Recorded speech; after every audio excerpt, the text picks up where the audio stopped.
Sometimes you just got a hood rap DJ and shit with your friends. Pour that Guinness or spark the J. We're gonna DJ with the sign on either way. Every day we got four down. We're gonna yee an evil and go for the crown. Yo, pour that Guinness and spark the J. Time for DJing. I was the rake trays.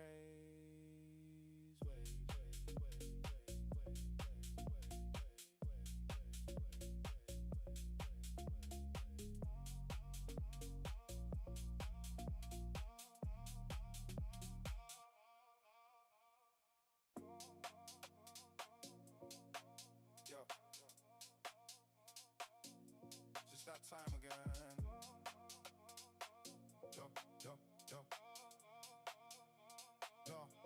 Yo, it's that time again. Better flip the switch. Everybody scratching at the extra trade itch. Pour the Guinness, grind the tree. Always on live for all to see. Split the G and light the J. Come with rate, let them show you the way. DJ hours or buy the book. Nowhere to hide, come take a look. Rake trades, to bake trades, it all gets done while the man chills out under the Puerto Rican sun. Chat cooling out for one last trade. When the DJ now with sign flashes his sun away. Load up the Evo, contracts times 10. Look for that failure, trigger and do it again. Break out of the range and keep on with the trend. We're here doing DJ hours with all of our friends. Every day if we're green or red. Sometimes you just got a hood rap DJ and shit with your friends. Pour that Guinness or spark the J. We're gonna DJ with the sign on either way. Every day we got four down. We're gonna yee an evil and go for the crown. Yo, pour that Guinness and spark the J.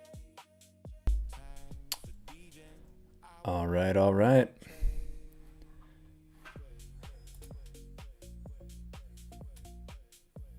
How we doing, everybody? Where's the chat? What's up, Hellboy?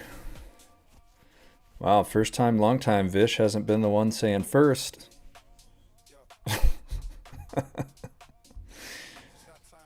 What a week.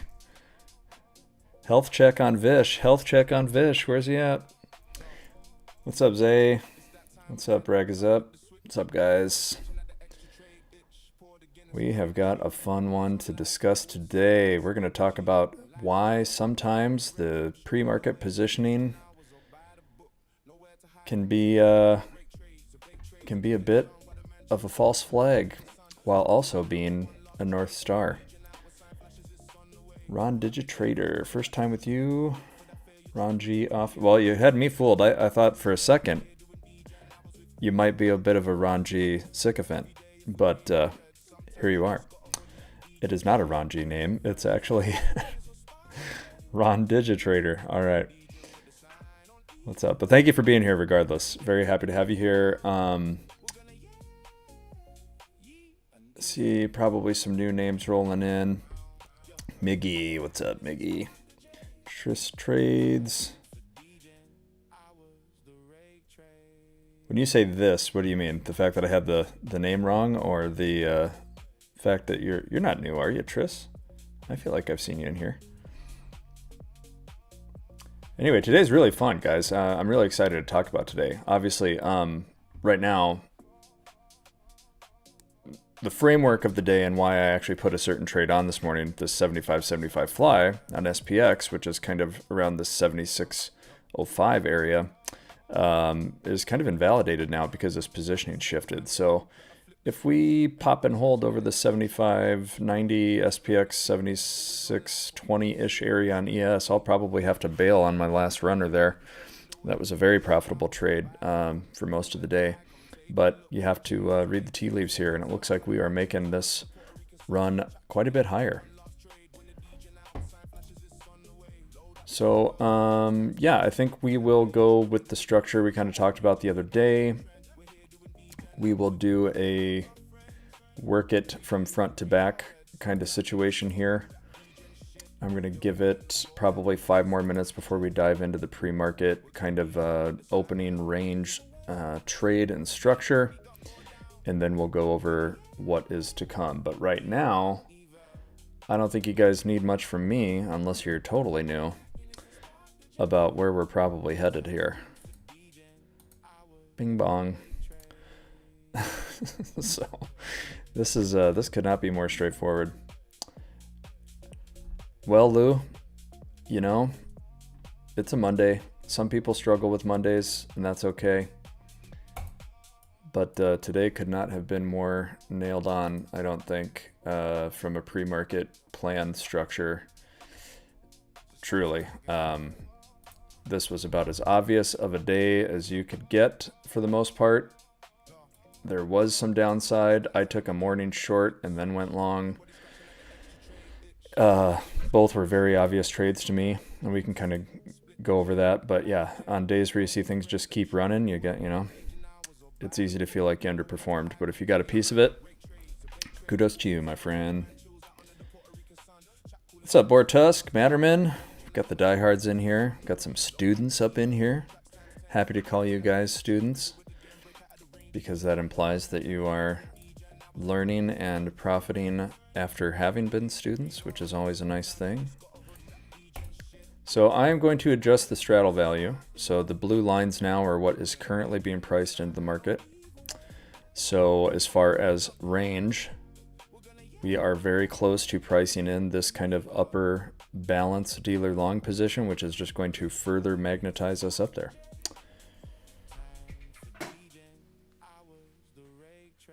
Yeah, board. That's what I like to hear, my dude. That is the point. Lurk in the Discord all you want. There is some sneaky sauce in there every morning. Banner, what's up, Jonas? All you had to do is say his name, Boar, and he appeared. Perhaps I should have said Jonas instead. I don't know if that's his actual pronunciation, but I stick with Jonas. Yeah, actually, I have on the screen, if you guys are unaware, I had some streaming issues with Bookmap last week, where every time I ran Bookmap, I think the look back period that it was running was so much data that it caused my YouTube stream to crash a couple times, which is super annoying. So I am just by default like not running Bookmap right now. I also don't think you need it, especially not on a day like today where the positioning was everything you needed and then some. So I am happy to hear that though, Bor, as far as it's starting to click. You know, it takes people a little bit longer to come to it, but I think if you've even just watched these streams and then you took that group class and you're like, oh, that little bit of background information beyond just these positions goes a long ways. And I doubt it's just you that feels that way, but yeah, I'm happy that some of, you're not alone actually. I've had quite a few messages from people that took those, just even that initial group class, and have been able to kind of reach out and say, oh my God, like Miggy's in here. Miggy's been following along for a while, and Miggy had a banger trade the other day. So really happy for all of you guys that that's working out. So onwards and upwards. But for all of you noobs out there who've never been around on these streams, we will kind of dive into how I trade, what we trade, how we do it, why we do it. But however you're here, thank you for joining. My name is Mitch. I am the kind of resident gamma geek of the Rake Trades Network, Project 365 hosts. So I trade off of something that is forward-looking. All of you lagging indicator people will know what I'm talking about, EMAs and whatnot. Volume profile, whatever you're trading, that is backwards looking, relying on what came before to inform what comes next. I rely on what has to be traded, meaning where market makers are positioned, where people place their bets in the market. Market makers are the liquidity holders of those positions, right? And if we know where they're sitting, we know how they have to react when we get there, and assign probabilities to those areas. And know if we cover this place, then we go to this place, and so on. So right now I have what I would call the intraday positioning on the screen, which means after the London close, we'll draw our little London close lines here, right? Maybe I'll do a box. People like boxes, right? 9:30 to 10:30. This box. Wow, this screen's gonna get busy in a hurry, isn't it, guys? Yeah, it's okay. So 9:30 to 10:30. Are we lined up with 10:30? This hour. Okay. Once this trading period is over, you're essentially saying, hey, there's a big chunk of the market that's gone, right? So once they're gone, how does the positioning or the options positioning change to inform me one way or the other? Where some of the bets rolled off, where people lumped into some more, where things shifted compared to what the morning structure looked like. And right now, you can kind of tell we've covered our biggest resistance on the day. And as a result of that, we should get this kind of natural, easy path towards this balance up here. And there's some dynamics behind that.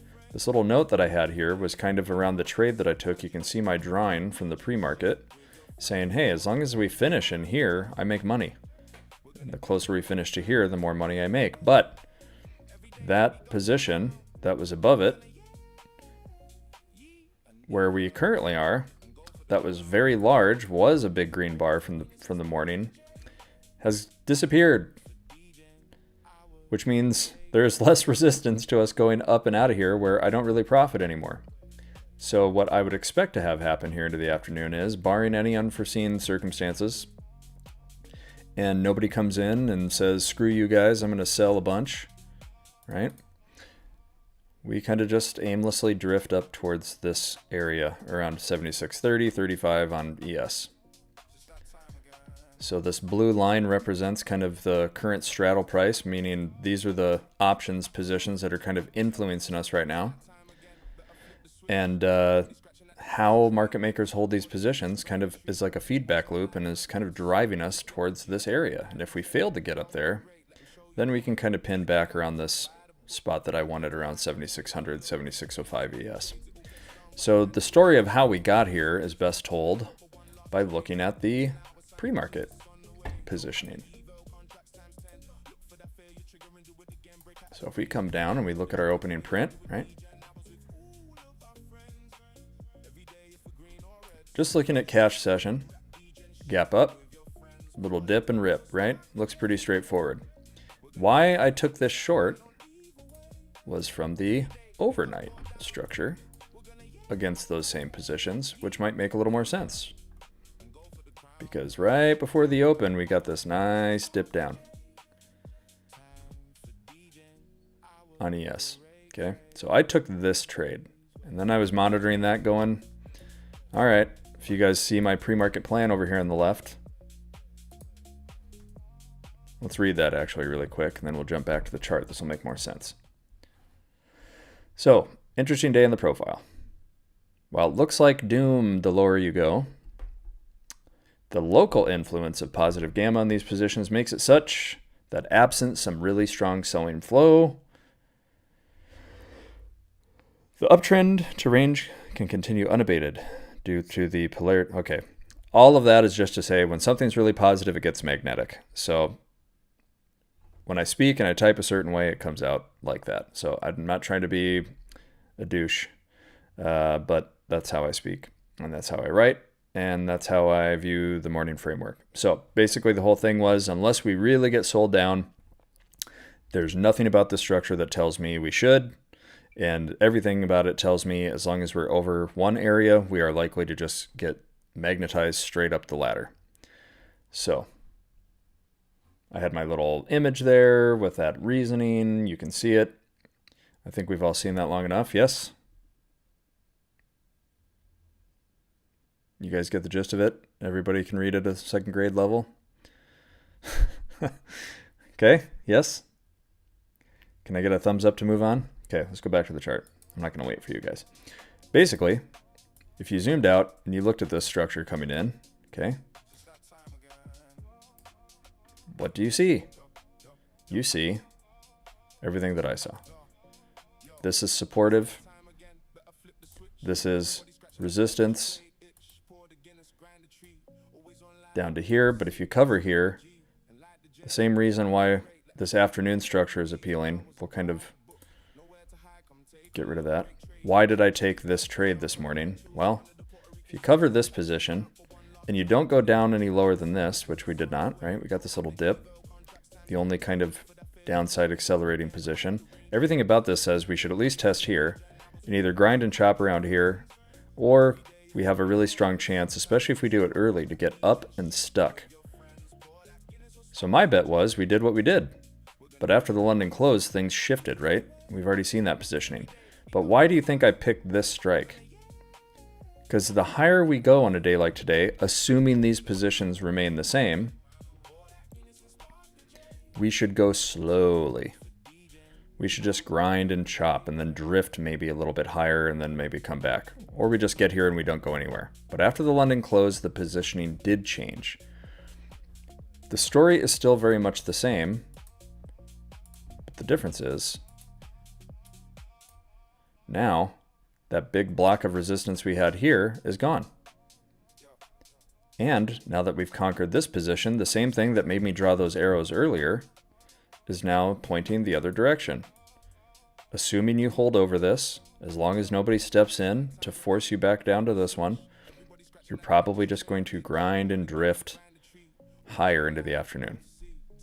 And if you get some strong bidding, it's just going to help you that much more. But right now, everything below you is kind of just floating you higher. And if somebody does step in and sell, you're probably only going to be able to sell back down to here. And the tighter that straddle gets, the more we're going to chop, right? The lower that straddle gets, the likelier we are to just kind of maybe drift and pin into something like this. We stay under it, we don't get to it, but we maybe just kind of hover around the top of the straddle range right now. It's entirely possible. But I am leaving this option position on because I'm still in the range where I get paid. But the pre-market story has pretty much played out to a T.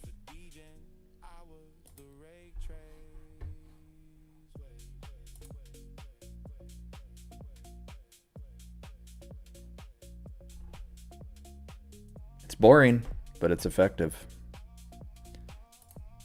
Calling where we should go, the strike we have to cover to get there. So if we look at this from the pre-market structure one more time, let me get rid of everything. Get rid of all my doodles. Okay.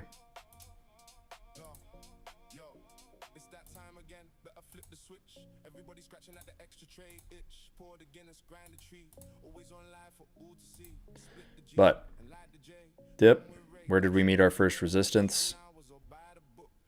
The first little blip, right? Got our little resistance. We chopped around it for a couple minutes, 10 minutes.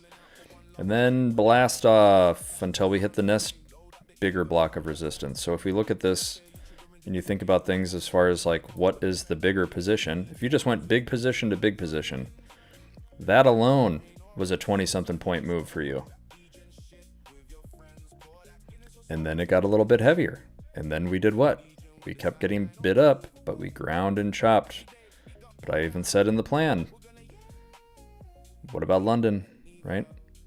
If we scroll down a little bit in the pre-market plan at 9 a.m.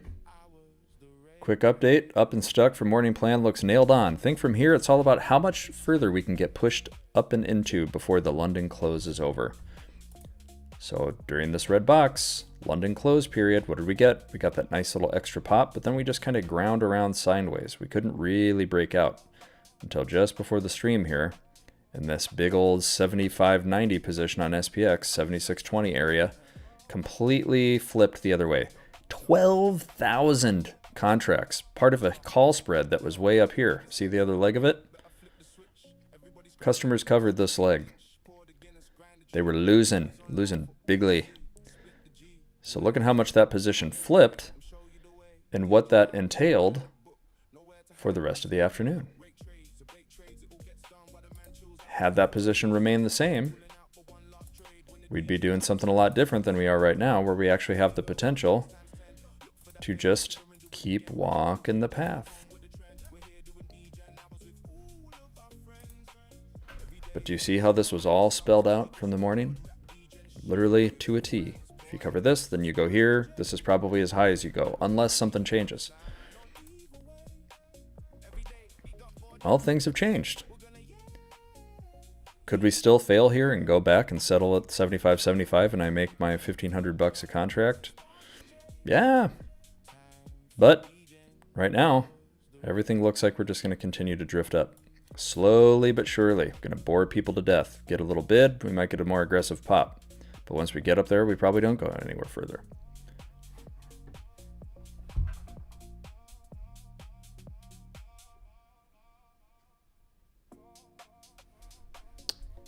All right, let's take a look here.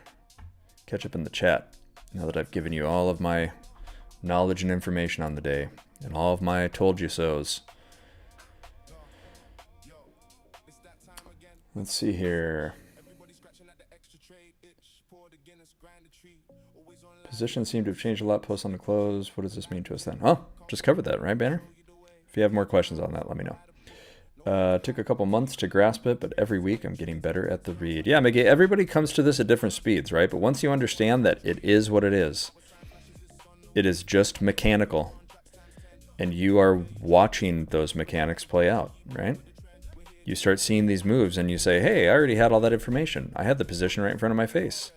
I knew that if this happened, then this would happen because this is going on. And it's forward looking. You're already anticipating what's going to happen. You're not waiting on some kind of a signal. You know what's lurking there. You know where to look. You know what to look for. And then you see why.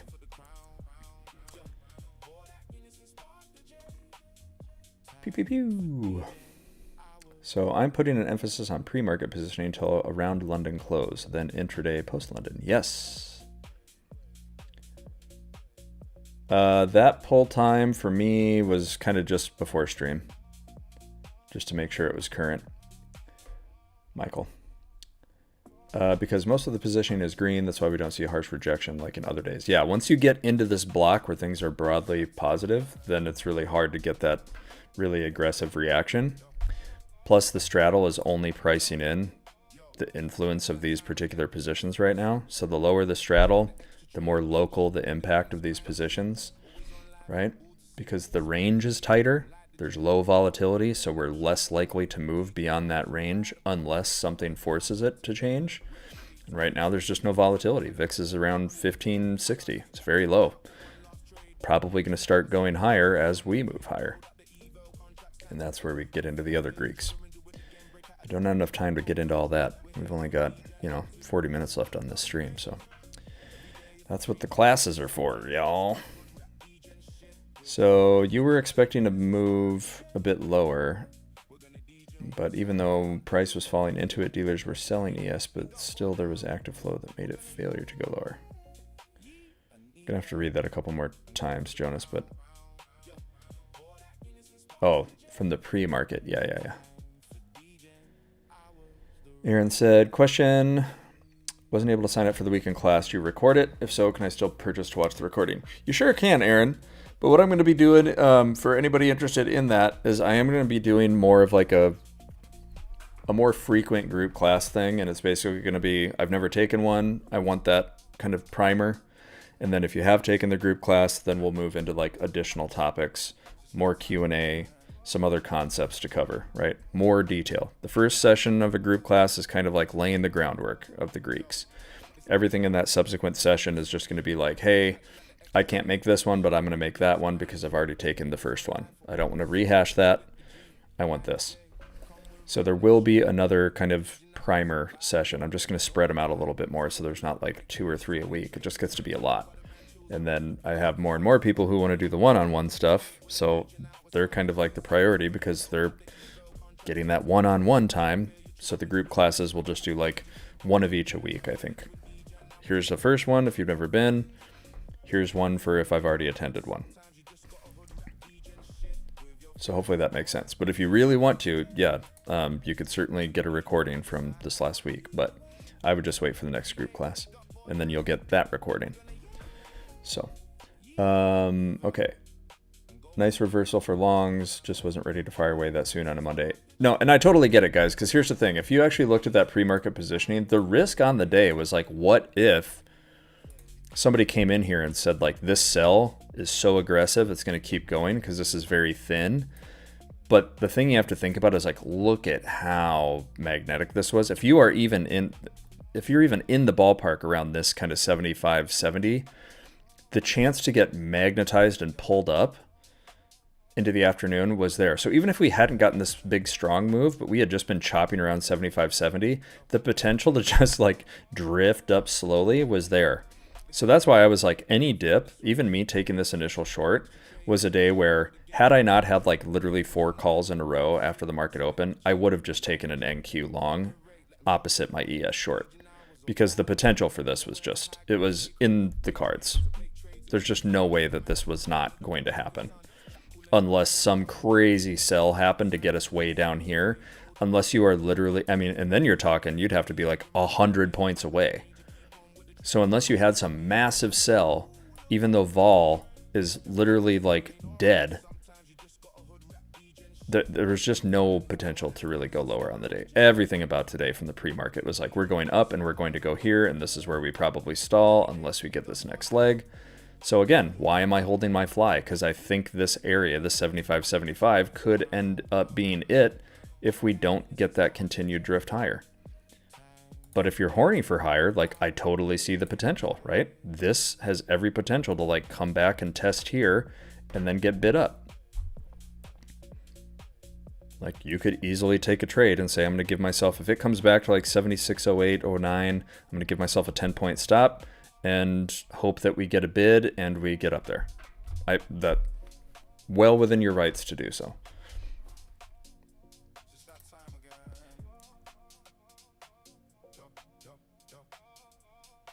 Yeah, Peter, you gotta keep your head on a swivel. You just gotta know the dynamics. It's one thing to be like, oh, it's really positive up there, so if we reject, we're coming down.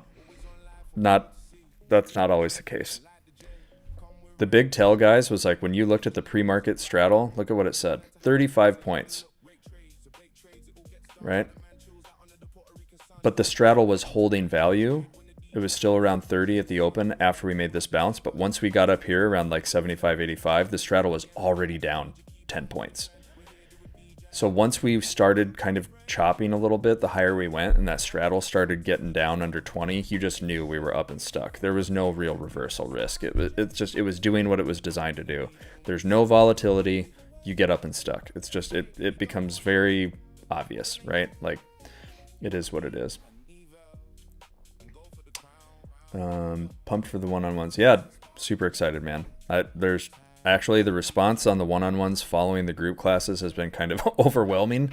So like I've had to like really think about my schedule and how much time I have because like my kids have soccer and swim lessons and it's my wife's birthday this week. So I'm like, I got to be pretty smart about how I open up my schedule. So for all of you waiting for me to get my schedule figured out, bear with me. I will be there, but I appreciate it so much.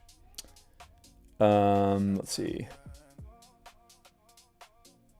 Is it separate from rake trades? Yeah, it's a totally separate thing. Elections near in USA. Trump news to lower gas prices. India cut gas prices. Gas oil index falls near all-time lows near every USA election. Yeah, I mean, they're going to do whatever they can, investor, to try to prime the pump for midterms because it's pretty much a guaranteed wipeout. So, they're just trying to push the toothpaste back in the tube, but you can't outrun the inflationary impacts of what they're doing forever. It's just not going to work. Just no way. Even the yen intervention is not a great sign. So today is today, guys. Like I will say that right now. Today is today. The benefit of using this positioning is that you can literally just trade today, irrespective of everything else going on in the world. You don't have to pay attention to macroeconomics, earnings, data, nothing. You literally have the profile in front of you. So even if there is data and there's like a positive print, right? And you're looking at that going like, man, if we get a good data print today, whoo, I'm excited. This is going to tell you like, what is the strike that is like going to get you to the next place? What is the range you can expect to trade in if it is good news? And then if this happens from this place, then I can hold my runner to here, right? Whenever people say the news doesn't matter, trade the chart, they're kind of full of shit because the positioning is what actually drives those reactions. Think about an FOMC day where you get like a huge sell and then a big buy. They're happening in ranges just like we saw last week. Why do you think this stuff happens? Why do you think you have a massive over 100-point sell-off and then a recovery and then you finish higher on the day? That's not just like magically happening, right? Why do you think this day happened last week where we got the big V-shaped recovery and then we actually sold off harder? You guys, if you were here and you saw me take that trade on stream, and you, or not on stream, obviously my hour is over, but in the Discord, and I said, hey, I'm taking this because everything below here is negative gamma. We reached the most positive spot. There's no structure below this. If we get any selling at all in this negative gamma environment, we literally can go to a new low.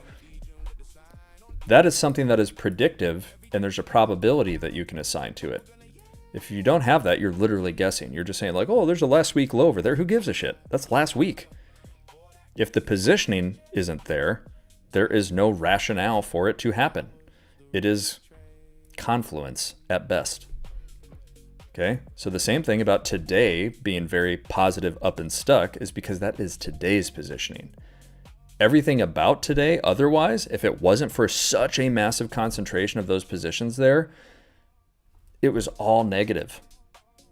If you take that concentration off the board, it is very local.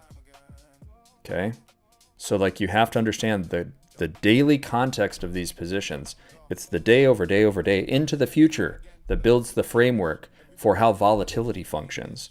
And if we go here, volatility drops or rises. As we move up, you are potentially very likely going to start seeing what they call a spot up, volatility up environment. Because the speculation is going to start shifting between where puts have been more expensive than calls, and people start speculating to the upside, and volatility literally can't go any lower than it is right now. So VIX is going to start rising as we go higher. And everybody that says, well, VIX should be dropping when we go higher, isn't going to know what's going on, which tells you they don't actually know what they're talking about. None of this stuff exists in a vacuum. The market is not just a simple, it goes up and it goes down. There is so much more flow in the market. And the structure of the market is largely now dictated by how all of these things are held across different environments and baskets, commodities, whatever you want to say, right? Everybody's got their big money in different places, but they're all being hedged one against the other. If I'm investing here, it's a hedge against this happening over here because I expect this to happen this way. And if that happens, then I need to be positioned over here this way so I don't lose my ass, right? So if you know where that positioning is and you know what has to happen when price gets to those places, then you also know what to monitor for if what has to happen isn't strong enough to counter what the broader market is trying to do. When does fear take over? When does unbridled greed take over, right? And how do the positionings tell me how far that greed is going to take us versus if we're really fearful, how low can we go, right? Having that information is a huge, huge edge. But if you just want to think your little imaginary line about last night's low means anything on its own, like good for you. See how long that runs.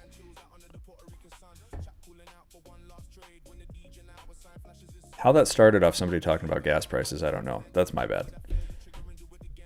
This happens. So if you're new here, I apologize. I try to stick to the topic more often than not. That just kind of went a certain way. But I think the gist of what I was trying to say is nothing happens in a vacuum, right? And generally when you have data prints and things like that, if you guys have even seen some of these things in the Discord, right, where I put the pre-market plan and the structure out there, and you'll get a data print and there's a huge wick and it rejects a very specific spot and retraces all the way back down. Generally, that wick is the hedge response, right? You'll get a wick up through a range and the volatility expands so much and those positions change so rapidly, the market makers have to hedge and they hedge just as big as the initial pump that got up there, right? Very predictable. You'll start seeing those ranges and be like, oh, if I'm horny for this data print, I think we can go there, and that's where you set your TP. Edge. Oh.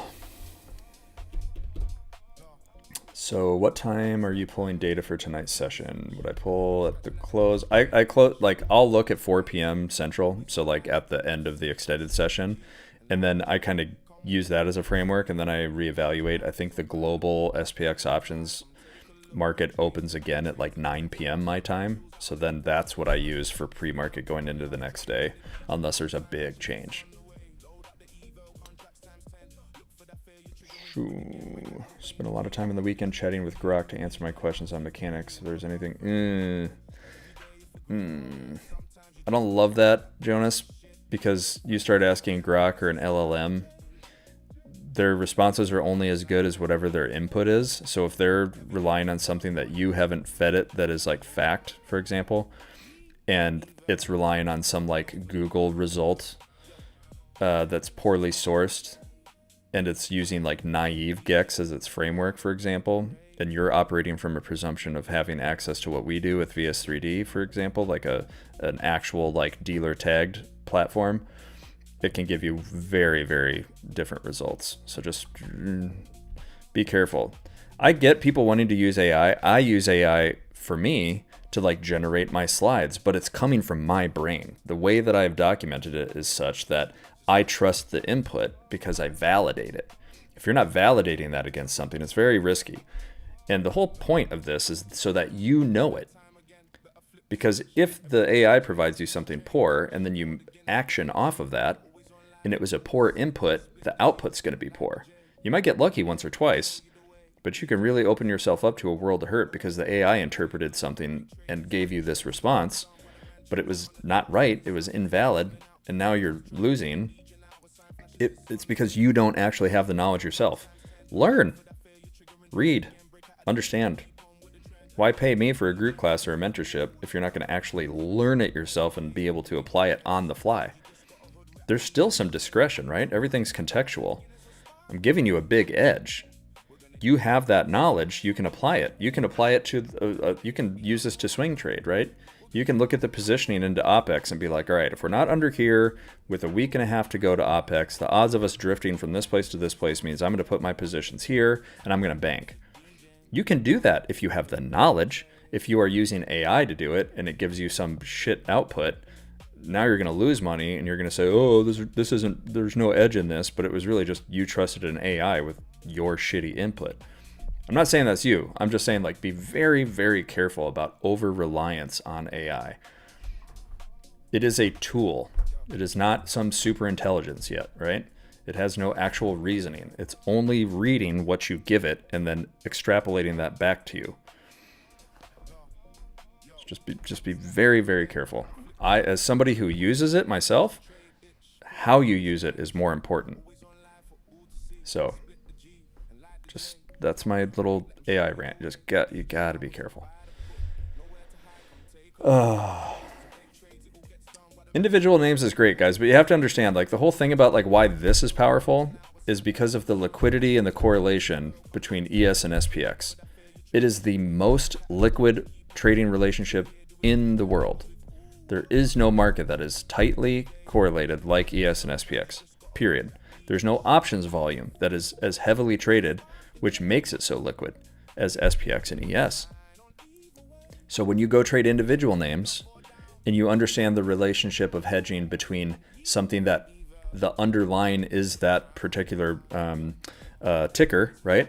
And you're getting shares, you're getting the right to shares in either a buy or sell relationship for a specific price, it is fundamentally different than something that is traded that has no underlying ownership. It is a cash settled thing, right? If I'm trading an SPX option and I'm trading futures against it as the underlying, as a proxy, I don't own anything. I own that contract, I own that thing, and then it's settled cash eventually, right? That contract expires and has to be rolled on futures. The difference in value is something different than like me buying SPY and then I go to close and then I now can own a certain amount of shares at a certain price or have sold them at a certain price, right? It's a different relationship with individual names. It is not a one-to-one. So that is why most of the options platforms and flow things that you see are naive in nature, because it is a different settlement process than this. So just you can use it, right? You can look at that and be like, wow, there's a lot of positive gamma at this strike because of what that represents. Like somebody's on the other side of these trades where everybody bought calls or sold calls. When you understand the dynamics of that, it's a completely different ballgame than what we're talking about. But there are services for that purpose. So if you guys are wanting to get into this and you like trading individual names, find a platform that does both. Go use an Unusual Whales or a Quant Data or somebody. There's so many different platforms that are popping up over there, right? But if you want to use this for ES and NQ, and you think that ES and SPX like is that broader structure of the market because of the liquidity, because of the volume being traded every day, then like you're better off, in my opinion, paying for a VS3D where you get that best possible modeling as opposed to somebody who's like trying to do all this other stuff. You're going to have trade-offs, so you just need to know what you like to do. But the goal of this to me is that I don't have to look at individual names. All I have to do is trade ES or SPX, and I don't have to ever look at something else and be like, well, I think this one's really attractive today. I only have to do the one thing. I literally don't have to have a watch list. Sometimes I feel dumb having TradingView because I only need to look at one thing. I don't need to look over here. It's like SPX, ES, VIX, and NQ. Like I don't need all of these other individual names. I don't care what they're doing. I care about the indexes that I'm trading. So thoughts on Mentor Q? No real thoughts. It's it's a tool. They do a lot of interesting things, but as far as like what they put out as far as on the chart, it is still naive gex, right? They're not using dealer tagged information. So I just it's not my preference. You can use it though to make like the more broad general, like it's still better than nothing, right? At least you know what they call the call wall and the put wall is naive in the sense that like it's just a place to watch for something. But when you compare it to what's like on the other side, when you see this kind of positioning where you know if it's long or short by market makers, which means you know what the prevailing probability is on are they buying or selling here, does that help me or hurt me based on my directional preference, it's a different value proposition. You just have to know going in what the trade-off is. It doesn't mean that it can't help somebody. Like I advocate for you guys to start using it to get familiar with broader positive and negative gamma and what that means, what charm is, what volatility actually means beyond just VIX goes up, VIX goes down, right? Like you can use those platforms. I'm just cautioning you about like what your expectations should be around them. So, built a file on Claude, talked to it every day, loving it.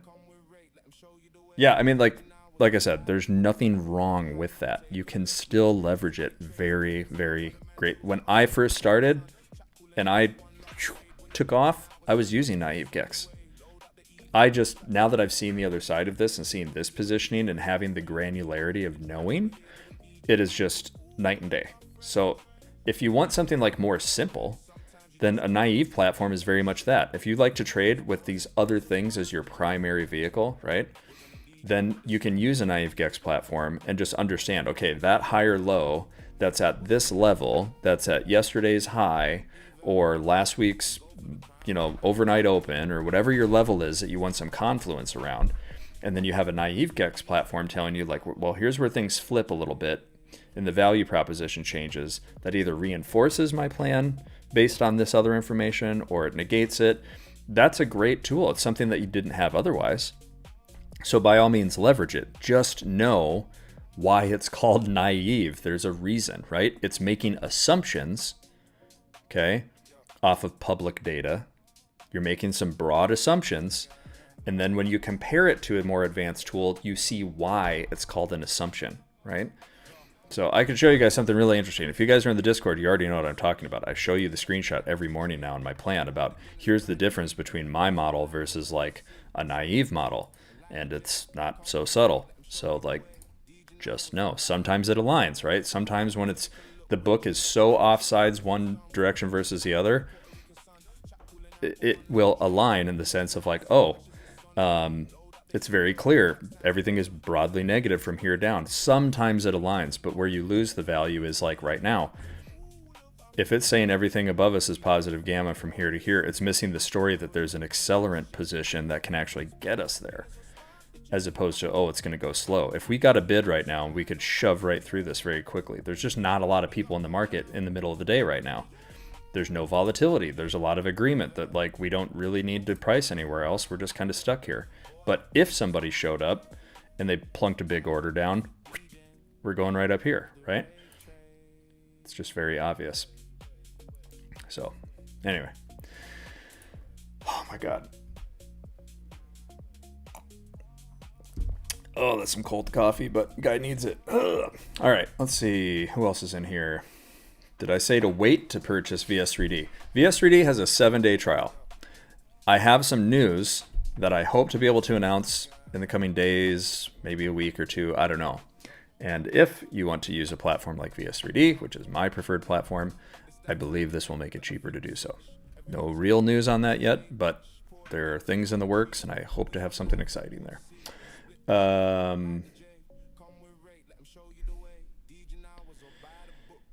Green M4 comp. I've been trading for 5 years. I do well. I've had over 100K in payouts since June. However, I believe you can never learn enough about this. I don't want to take up space from somebody who really needs this, but I think this could be. I don't want to take up space from somebody who really needs this, but I think this could be helpful. Is that a question?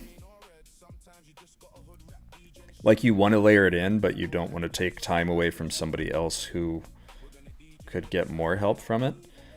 Listen, my time is my time. So if you want to work with me on this, I'm not going to tell you no because you're already successful. To me, the whole point of this is like, and why I want people to do this is because it is such an advantage.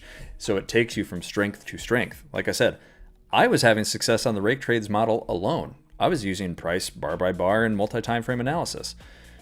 But if I could actually clean my structure up and say, I don't have to trade anything but SPX or ES or NQ off the back of this, and I don't have to look at a watch list, and I don't have to care about data, and I just like show up and I say, here's the positions, here's the probability bets the market's making, which side do I align with, and where do I align with it, where do I change my mind, what do I need to see to do that, how easily can I pivot and trade 2 directions on the same day and not get stuck to a bias?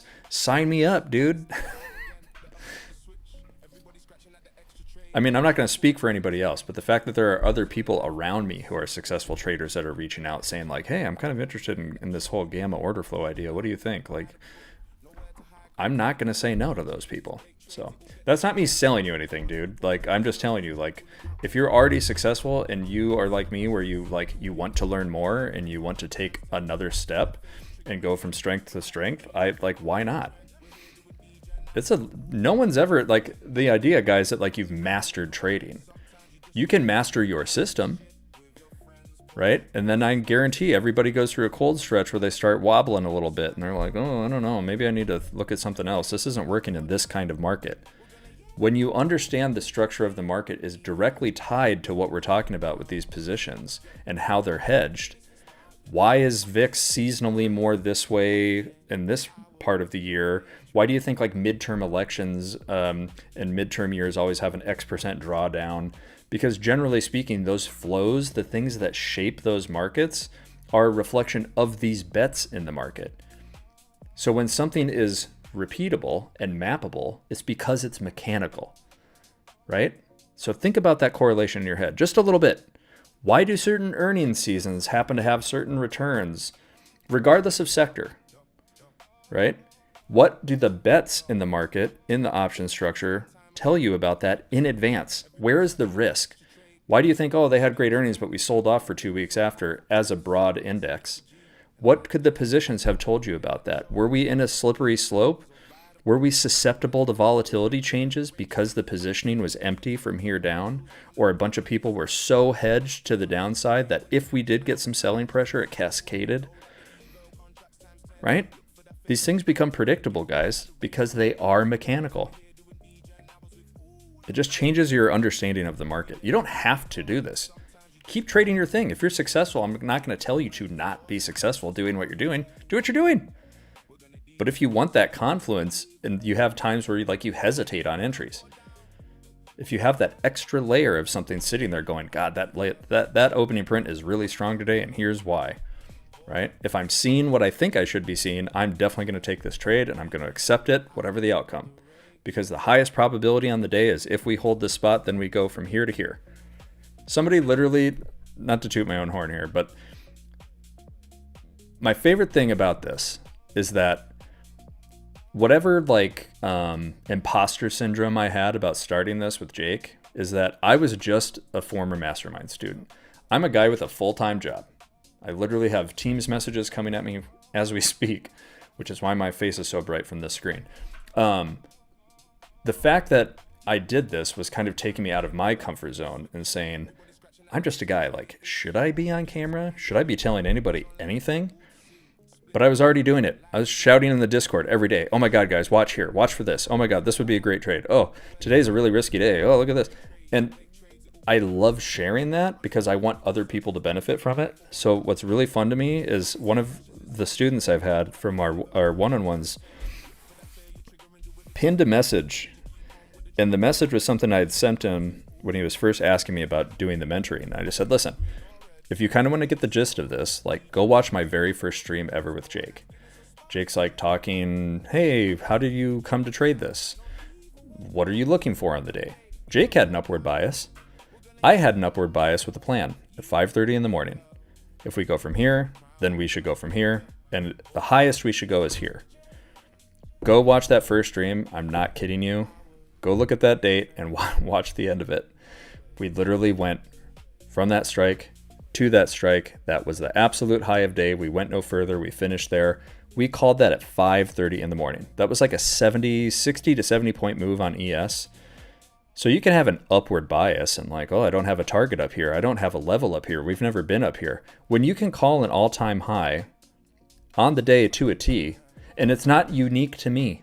Anybody with this data and positioning would be able to look at that and say, if we go from this place, the highest we're likely to go is here, and why, right? Even if you have a basic understanding and you only watch my streams every day and you see these positions, you see me draw these arrows enough, you guys are going to pick it up. What are the conditionals? What context do I have here that tells me that I should take profit right before that spot? Or I'm happy to leave a runner here, but I'm not expecting us to fully go from here to here. This is not just like me. This is not my system. This is just data. So if you guys want that, like, then find me, right? But my imposter syndrome kind of dissipated when somebody sent me that just the other day, because I still get it, right? I still have days where I'm on here. And it was really funny to see that pinned message, go look at that clip and be like, oh yeah, this is why. Like the fact that that was in April or whatever time. And we could do it was kind of amazing. So, so much talking, guys. I'm so sorry.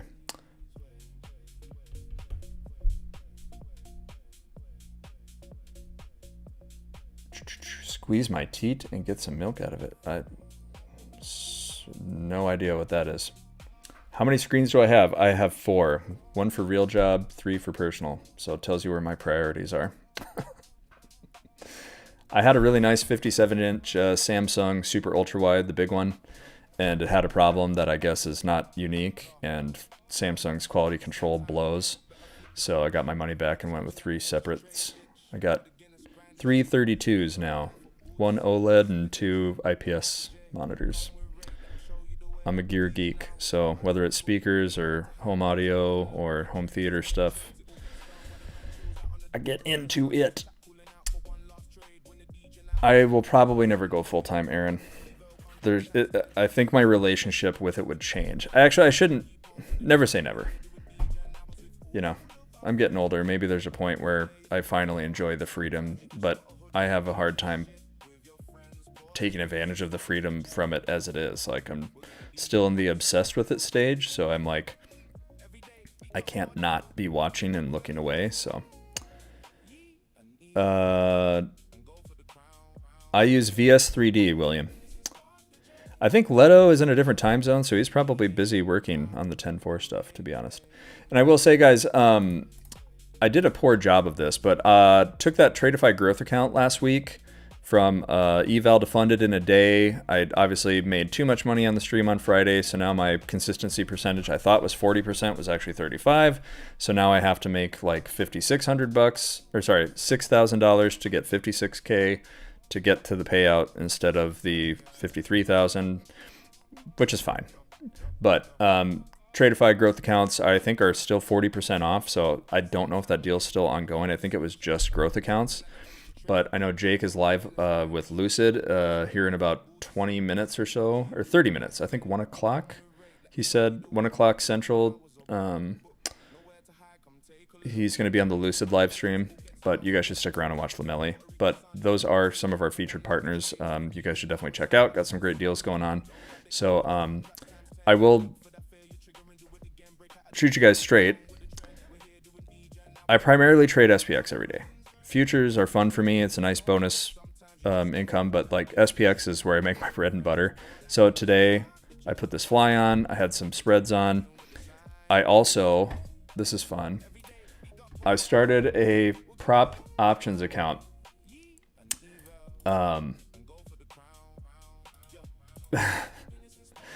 And I'll share it with you guys. So this was off of SPX today. So you have a 30% consistency rule on a $6,000 profit target. This was off of like 3 call spreads is all on SPX. And I didn't even catch this whole move. That's how easy it is to make money on SPX. And then you pay yourself in the morning. So if you want to know, you can trade both. Let me explain the thesis. Why do I prefer ES over NQ? It's because it's more liquid. I trade both, my dude. I took a few micros to like 15K the other day. So like I trade both. I trade the structure of ES and SPX specifically. I trade that structure, but I will trade it on NQ. That's what I said this morning. Like I would have also traded NQ here if I didn't have such a busy morning from the pre-market. But to that question really quickly, my trade review, I took this short from the pre-market specifically because we were opening right up under this overnight resistance, which was also, so if you look, can you trade this in the overnight? This is why I trade this in the overnight. Your single biggest resistance before you got up here, we respected all night long. We could not get over it. My expectation is we weren't just going to blast past that because it was the market open. So I said, prove me wrong. If you can get over that on the first pump, I'll be wrong, and I'll probably be wrong in a hurry because we'll go higher and then we'll grind. I'm okay with that, right? I can take an options trade to bank from there, which I did. I took this 75.75 fly right here. But where you can go long on this is the same thesis. I don't think that we go lower than this. So if we're holding over this kind of key downside test, this is kind of like your do or die spot, right? Where this is your only real downside strike that can accelerate you lower. So do I think we're going to go any lower than this one? Maybe 10 points. If so, I'd be wrong the other way. This is where I would normally go to NQ and say, okay, I'm going to take an NQ long if we hold this spot on ES.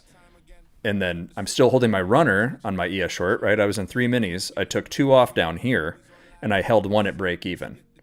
So I'm just like, okay, if I get, if this continues somehow, even though it's very thin and we could go down because it is kind of negative gamma down here, I'm not expecting that.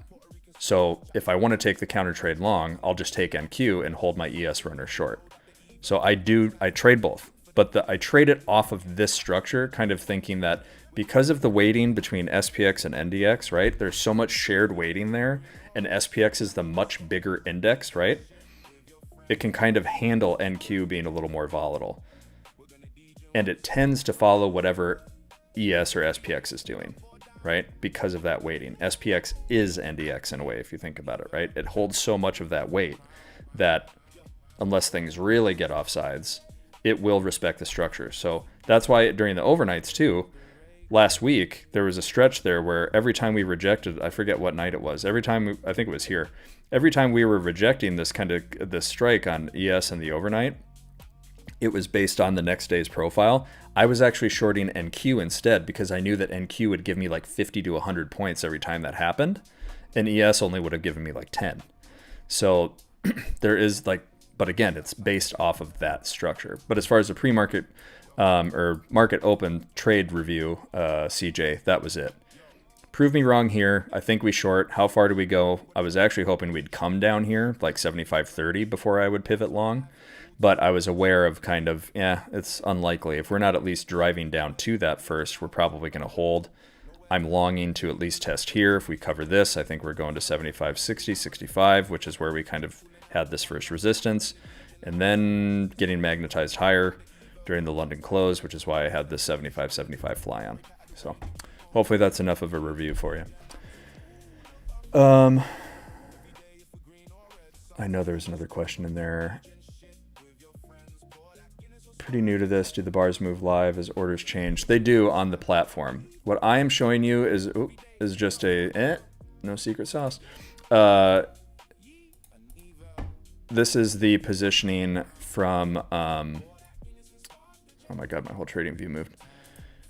it's static. It's like from when I uploaded these positions, they are remaining here. But if I go look at the actual VS3D platform, for example, it's slightly different. Like on the VS3D platform right now, this position is actually a little bit more like this. This one's a little more like this. So this whole range is still these negative positions, but it's less of a stair step now than it was. But I'm still trading it as though we can drift higher. And the only thing that's going to shove me lower is if we get some selling pressure, and then we're probably going to pin here.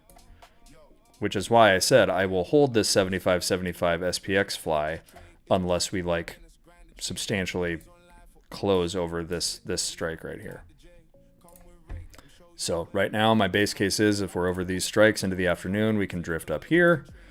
But if we do get some selling pressure and fail, then we can pin this strike. But more than likely, we'll just keep doing this into the close. And then maybe at the very death, somebody comes in and says, screw you. But I think this is up and stuck is kind of the base case from here.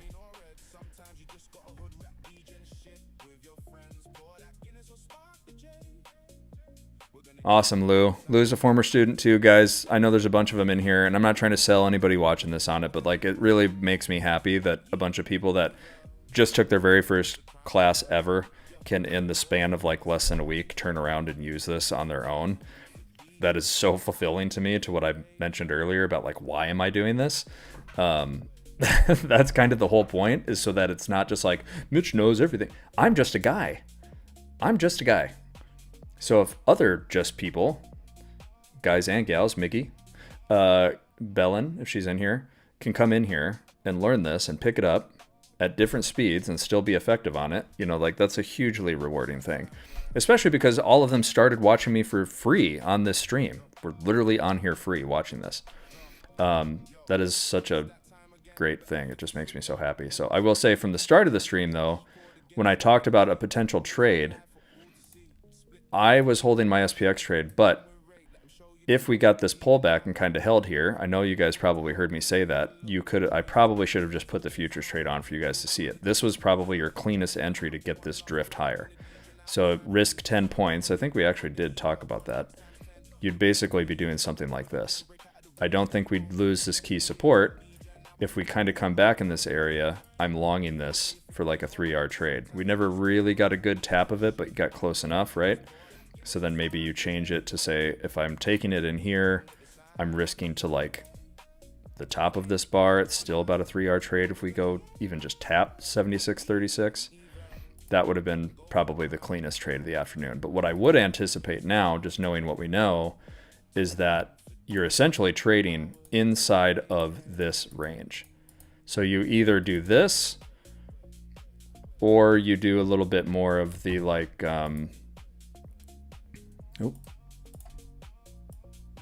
get up and then you just chop right under it.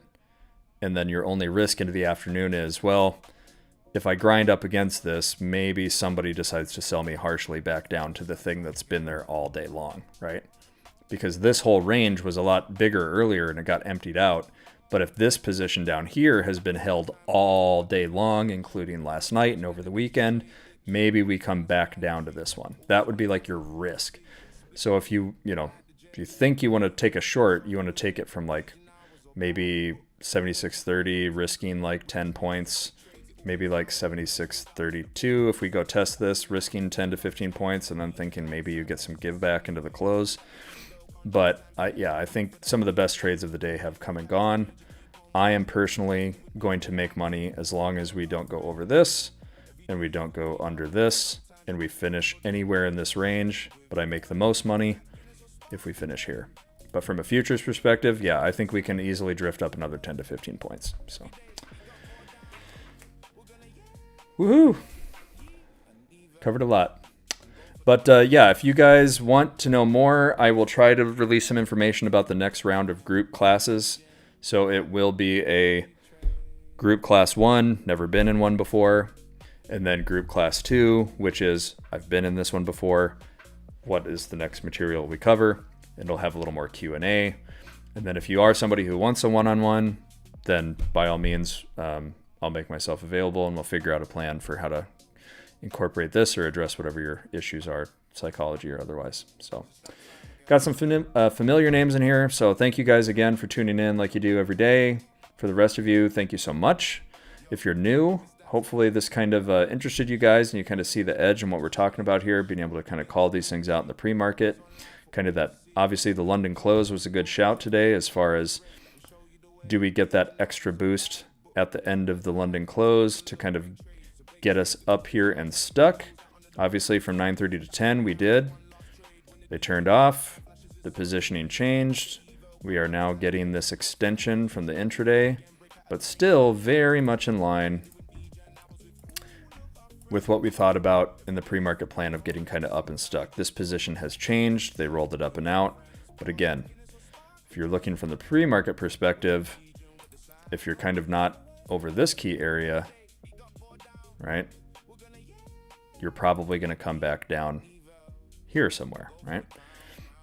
This is probably the last kind of key strike held from the morning, 75.75, but right now it's really hard to see this not finishing like more what the intraday shows, which is right here. So if you're not over all this, where's the closest balance, right? If we zoom way out, it probably makes more sense. We're finding a balance. The path is showing you that you want a balance here. So my fly this morning was great. If I took a fly this afternoon, it probably would have been around here. So there you go. All right, guys, I am stepping on Lomeli's toes. So we covered ES trades. We covered possible NQ trades. We covered my SPX trade that I'm currently in. We covered the SPX options trade that I took on that platform I'm going to try to milk, which was kind of a for fun thing.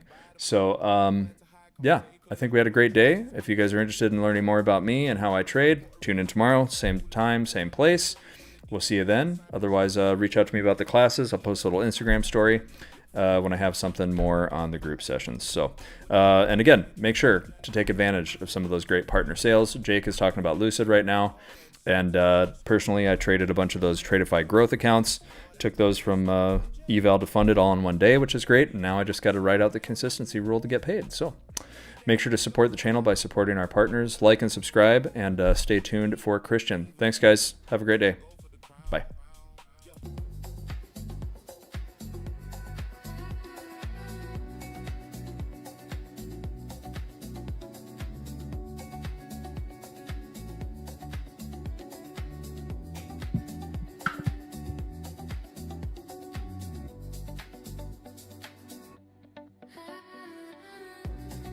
What's up, chat? Let's see.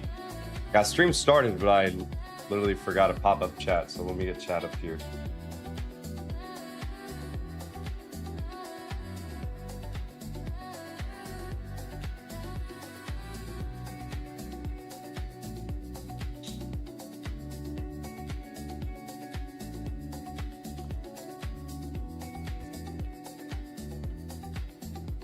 Let's see, pop out chat.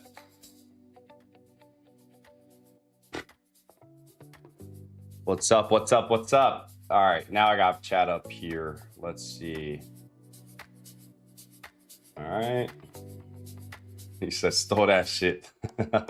What up, Luke? Nicole, what's up, Nicole? How you doing? How we doing, chat? Chat, it seems like we're finally getting the move that I've been talking about for, I don't know how long, the last 2 or so weeks. I think this is a beginning of what could be a bullish trend. I positioned myself accordingly early last week and on Friday. So I posted that on my story. So the Friday calls are up a little bit over 100%. And my QQQ calls that I got in Wednesday. So it wasn't last week, but the week before that, expiring 2 weeks out, are currently slightly down. So I'm anticipating if we get over this swing high, I'll go back to break even on those calls. But again, I bought myself time on those calls. The ones expiring on Friday, which is this Friday, I am up currently now about 120%, which is nice. Let's see. Yeah, literally 119% on 750 SPY calls. So yeah, should be nice. Kind of before stream started, I was kind of thinking about maybe perhaps adding another more contracts into this daily bearish gap invert. If we close with the bullish strength that we've been having throughout New York, especially SPY, right? I'm already positioned with SPY, so I'm not really looking to add more on SPY, but my QQQ ones, right? Was contemplating, and I guess I'm gonna take this stream to kind of think about it, but contemplating adding more, as it is a very good setup on the longer time frames, right? Monthly gap entry. We have a weekly failure to go lower last week that we got on. So these last 3 candles are literally setting up nice to see continuation, right? This last week's candle closed above the week prior's candle, and this week, early into the week, we're breaking over last week's bar. So I do think that if the momentum can continue, the level that I keep talking time and time again that I do see is, trading into would be this 30,094 level. It is the triple top and premium of the range. So that level for me, it's not far-fetched for this week to trade into, in my opinion, right? I think if we close over this bearish gap here on the daily, after delivering into a monthly gap, after delivering into a weekly gap, and after getting this kind of failure type of pattern here on the weekly, that level isn't far-fetched, right? If the 4-hour just continues creating higher highs and higher lows, right? It wouldn't be surprising if by Friday we get to that level. I bought myself again 2 weeks out, so we'll see how that plays out. But on the SPY ones, I'm already deep in the money, or I wouldn't say deep in the money. I'm in the money, right? My strike is $7.50, so I'm $7 in the money. All-time high is shy of literally almost $1. So again, if NQ can continue pushing and ES can, or SPY, ES and SPY, same thing. If we can close around 780-ish, which is a decent move for the week. It's kind of, I guess, what I'm expecting from SPY and NQ this week, right? Painting the picture for the coming week. But if it all depends, honestly, contingent upon how we react off this swing high. Do we displace? My plan is to hold up until Friday and see what kind of action we get. I'm anticipating a bullish trend type of bar here on ES and NQ. And coming into Monday, I was expecting today to kind of be more range, and then Tuesday through Thursday kind of be more of the trend type of action. But we're getting that early on, which is a good sign. Now do we continue for Tuesday through Thursday, right? The middle of the week, do we continue, or do we kind of just range and pull back after taking out all-time highs? So that's the true question. So far, looking good. Painting scenarios here as to why I was anticipating this and why I positioned myself accordingly. So yeah, like I said, we're a couple dollars away from about $1 away from all-time high here on SPY. So we'll see if we can get that today. Yeah, we're slightly under on ES, which is fine. But again, levels up above us are, we have nothing on the daily, or matter of fact, let me pop up the Notion here and I'll walk you guys through the Notion. So NQ rebalanced off the two monthly gaps at about discount of the range on the monthly time frame. ES looks like it's going for the buy setup. So on the monthly, again, kind of just summarizing what I just talked about. Monthly tapped into these fair value gaps in about discount of the range, right? Touched about discount of the range, and ES is going for that buy setup on the monthly time frame. The monthly candle just opened. I think, yeah, this week is the first, or today is the first day of the month. So that's kind of what I'm looking at. The monthly, weekly just took out prior week highs on NQ, while ES is trading way above prior week high here. Last week's bar on NQ closed inside the week's prior's bar, which I just mentioned to you guys. And now this week we're getting a buy setup. Looking for ES to take out all-time high this week. That's the what I just talked to you guys about, right? And this is just a picture of what I literally just explained to you guys. Not much here on the daily time frame. We are inside a bearish gap on NQ that I would love to see close over. So on the daily, if we can close over this, kind of what I was talking to you guys right now, if we can close over this bearish daily gap, level being 28,952, it would be tempting not to add. Sorry, it'd be tempting to add. Still kind of contemplating because again, I'm in that range where I want to put on more risk, but I don't. So we'll see how we close. And then after stream, I should have about 30 minutes to kind of think about it and come to the final decision here. 4-hour displacive past a swing high on NQ, while ES is showing relative strength against NQ again. Excuse my type. Against NQ here. So again, on the 4-hour, we are looking to close. So this 4-hour candle closes here in the next 18 or so minutes. Looking at how we're closing over prior week's high, we're closing pretty bullish above it. And ES literally just took out the low of Asia to just trade higher and continue higher. So levels up above would be the 632 on ES, and levels up above here on the 4-hour would be the 4-hour gap fill. Right below it is the 1-hour gap fill. So we have slight room up above if we get something like this to continue higher.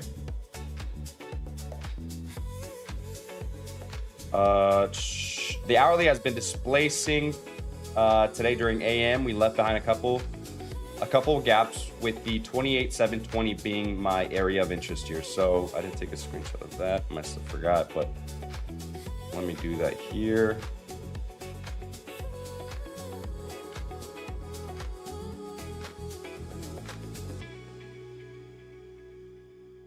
So yeah, the 720 area being my area of interest. We have a displacive gap here on NQ. Do I think that we get there today with this strength? I would much rather have us close at the high, have my premiums just continue fucking printing my option calls, and me not get an entry for PM. That's, if I'm being honest, that's kind of what I want to see from price today. I want today to kind of close at the high and just hold, right? And if we close at the high, more than likely, as I guess I'm talking about it more and more, more than likely we'll probably add. But I'm not interested in trading these little pullbacks into all-time high, right? What I am interested in is if we get a sharp displacement to the downside and continuation to the upside is kind of what I'd be looking for here. Now, let's see. So yeah, no trade condition, no trade if we just continue trailing higher. If we do so, this would benefit my SPY and QQQ option plays. So staying out here is the best scenario. And yeah, counter scenario would be none, right?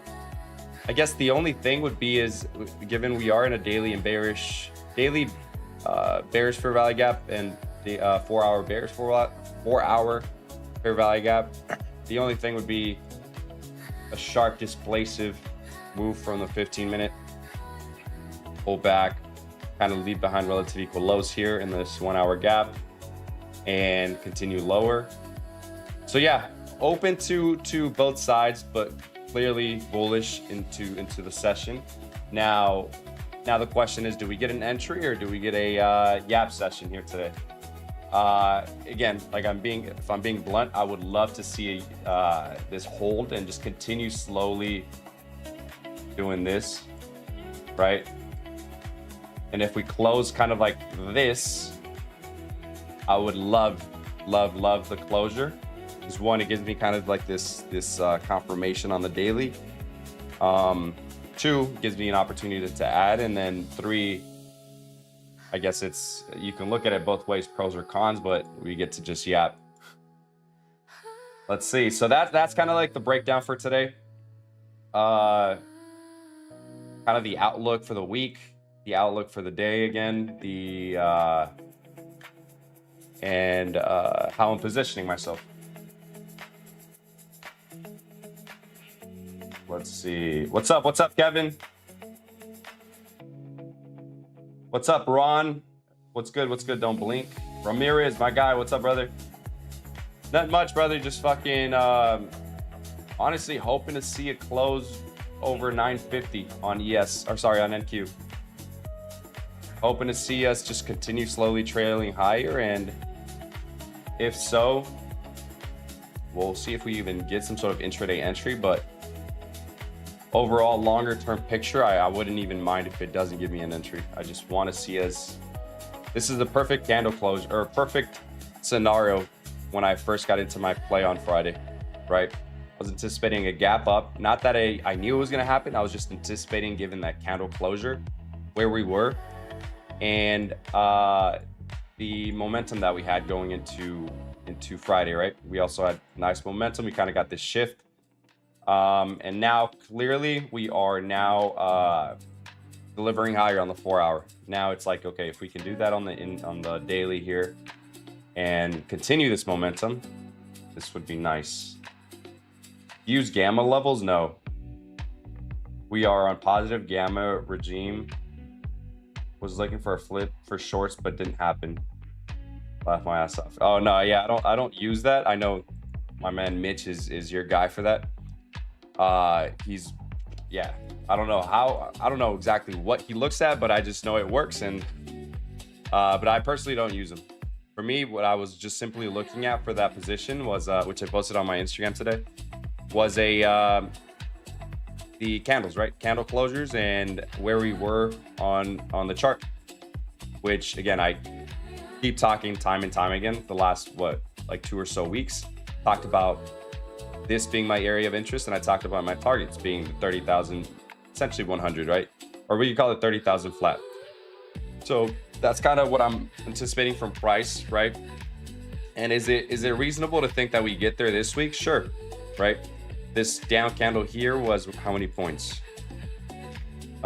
16, a little bit over 1,600 points, right? So 1,600 points to the upside would be roughly right under the 30,000 mark, right? So is it reasonable for us to get there this week? Sure, it is. Now, we'll see what we get. Same thing for ES, right? Kind of how I anticipate kind of where we are. If I'm very bullish on the week, right, and I'm looking to see where we could potentially top out at, you just simply use the average 2 range, right? Or you could just look at an average of what a bearish down candle has looked like in the past, right? So for ES, it's been about 240 points for that candle. Then it's been 270. So let's call it 250 points. So 250 points can leave us closing at around the 7,800 mark. Would be the if we continue, right? So that's kind of what I'm looking for here coming into the week. But no, I don't use gamma levels, no. Now let's see if yeah, this action's kind of hard to kind of position yourself in, at least it is for me.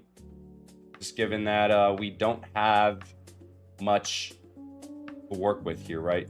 We don't have much pullbacks. The only gap I really would be interested in would be this hourly fair value gap. We have a swing low here on the 15-minute. We have a again, swing low on the 5-minute order block here, which would be a nice area of interest, but we'll see if we get there. We shall see if we get there, chat.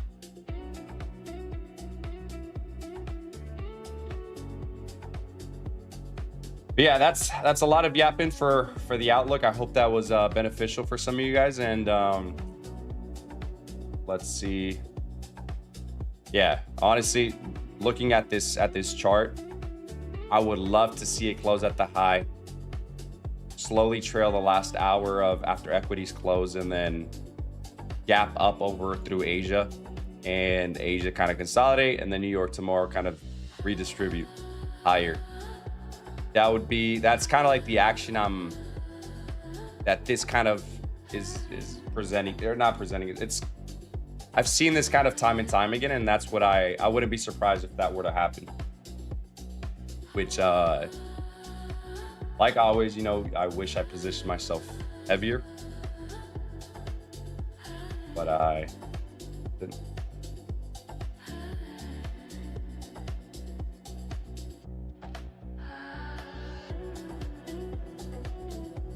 We'll see how this 4-hour candle closes here in the next 8 or so minutes.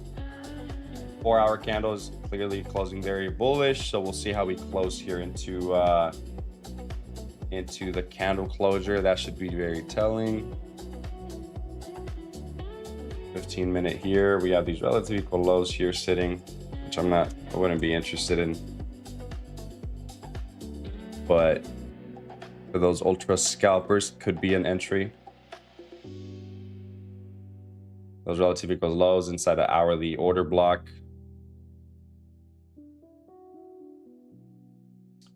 Just jumping in, I have the same look where we come down to that square area you have for entry. Hell yeah, Elder. Yeah, that's literally what I'm looking for as a long, but with the speed and displacement that we've been having to the upside, it's kind of, do we actually get there, or do we close at the high and just continue going, right? I think everything, I don't want to, I hate saying that everything is, nothing in trading is a certainty, right? But when I have high conviction, it's when everything like this kind of presents itself, right? We have a monthly fair value gap, we have a weekly fair value gap, and about discount of the range. Looking at individual bars, it's setting up as a buy setup after the last week's candle closed above the week prior's candle.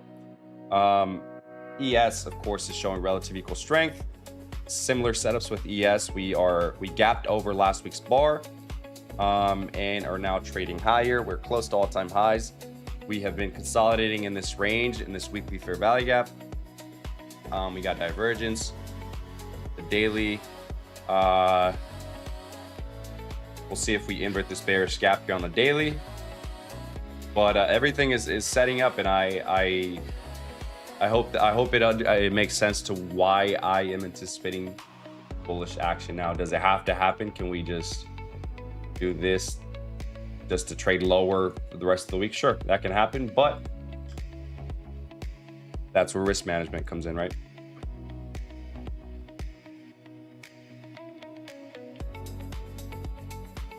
But again, Elder, I'm with you, bro. That's an area of interest, but kind of, I don't know if we get there. I don't know if we come back. Again, I would prefer us closing over 950 and just calling it a session.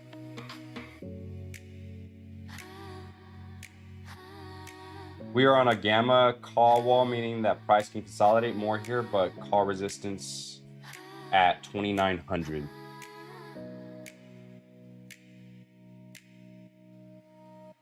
So it could be a magnet for TP, but also as a reverse point for a retrace. But also me have liquidity at 2,900 on bookback. I don't know any of that, but all I'm looking at here is price, to be honest with you. But I'm with you. It makes sense.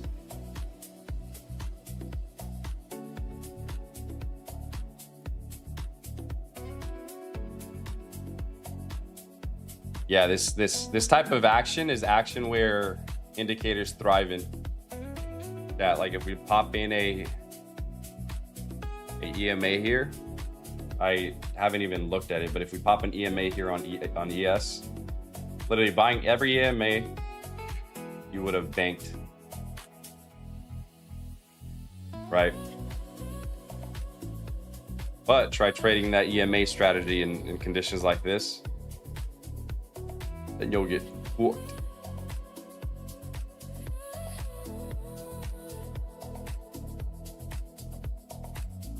Or conditions like this, right? So yeah, let's see. Yeah, it's looking like a slow fucking trail higher, which I'm all for. That means I'm printing.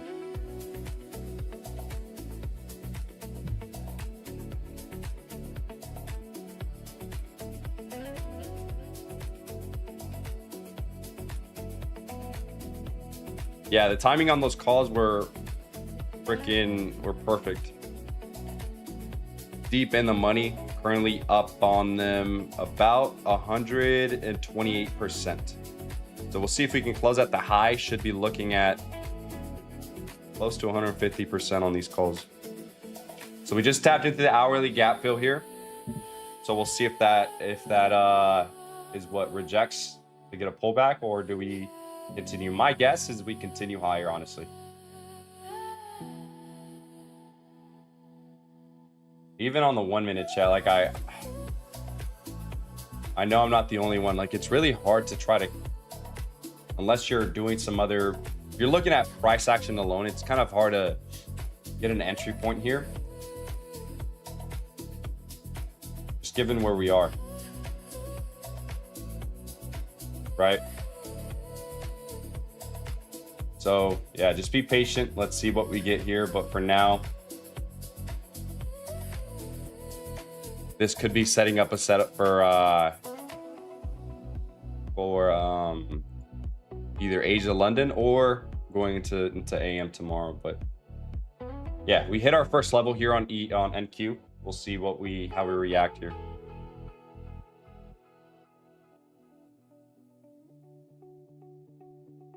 Anywhere near it is fine for me. I'm cash so far. I tend to not trade Mondays, AMs.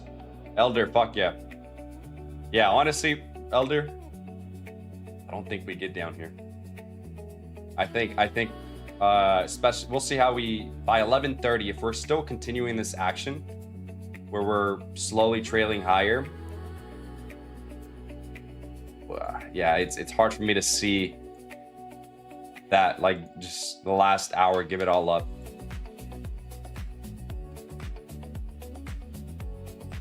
So we'll see. Morning, Norpez. What's up, brother? How's it going?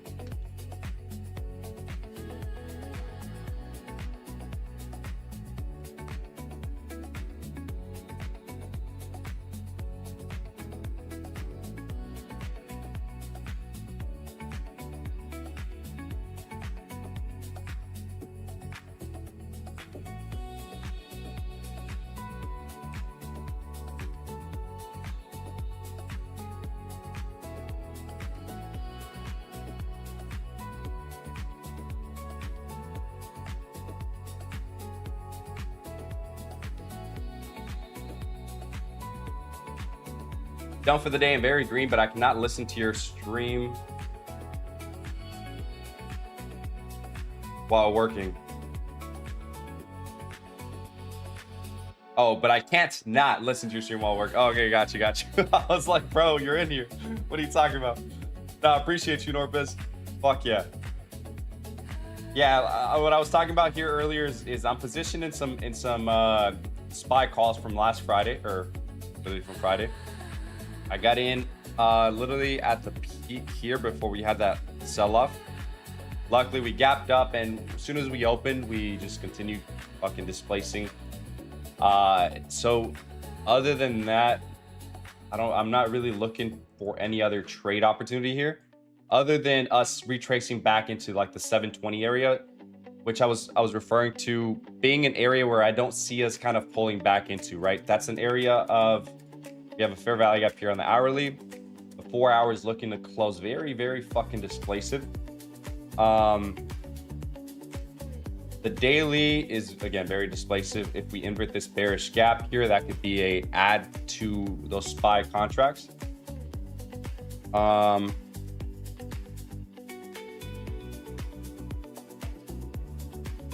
Yeah, other than that, it's just honestly me just looking at price, watching paint dry. Honestly, I don't know if I would be interested in taking anything to the upside. I'm chilling. I'm in positions right now that have potential to be huge at the end of the week. Had 4 accounts eligible for payout, including the giveaway account I won. Well, last night I'm trading Asia like an idiot and used every emotional at hand, and guess what? Accounts are gone. Really one of the last needles I needed to change my identity. Fuck, Adrian, that fucking blows. honestly, it blows because I have been there. I know what that feels like, and it's just I think what gave in for you is probably just the anticipation of that payout hitting. And you know what fucks it up, Adrian, if I'm being honest, is social media. You have traders trading every single fucking session, which again, I'm not saying that's bad, but you have traders trading every session. You got traders trading Asia, locking in payouts during Asia. And you see that and you're like, I can do that, right? Where sure, you can do that, we can do that, but you have to look at probabilities, and they're literally just showing you the highlights of their trading. They're not showing you how many accounts they blew. They're not showing you anything, right? Other than the highlight, which is what social media is, right? So I think that for me, at least, it would fuck with me seeing traders trade every single fucking session and yeah, whenever you were 4 days away or 1 day away from payout, you're on day 4 and you're about to lock in a max pay. That for me, that's happened a couple times. I'm gonna lock in a max payout. I'm on day 4. All I need is $150 or $200, whatever it was. And you know, I pop in during London. I have nothing to do on a night. I think I see a setup on my phone. I open my computer and boom. Right, so it has happened to me before, and funny enough, that was last time that happened was probably like a year ago, slightly more actually, like a year and a half ago. It was around the time where the San Jose meetup happened, which was a year and a half ago, 2 years ago maybe. But yeah, just know, brother, you did it once, you can do it again. Just it's that what got you here is gonna get you here again. It's gotta, you know, slow and steady. There's literally no fucking rush. That's the one thing I kind of came to realize. There's no rush. Rush for what? There's literally no fucking rush.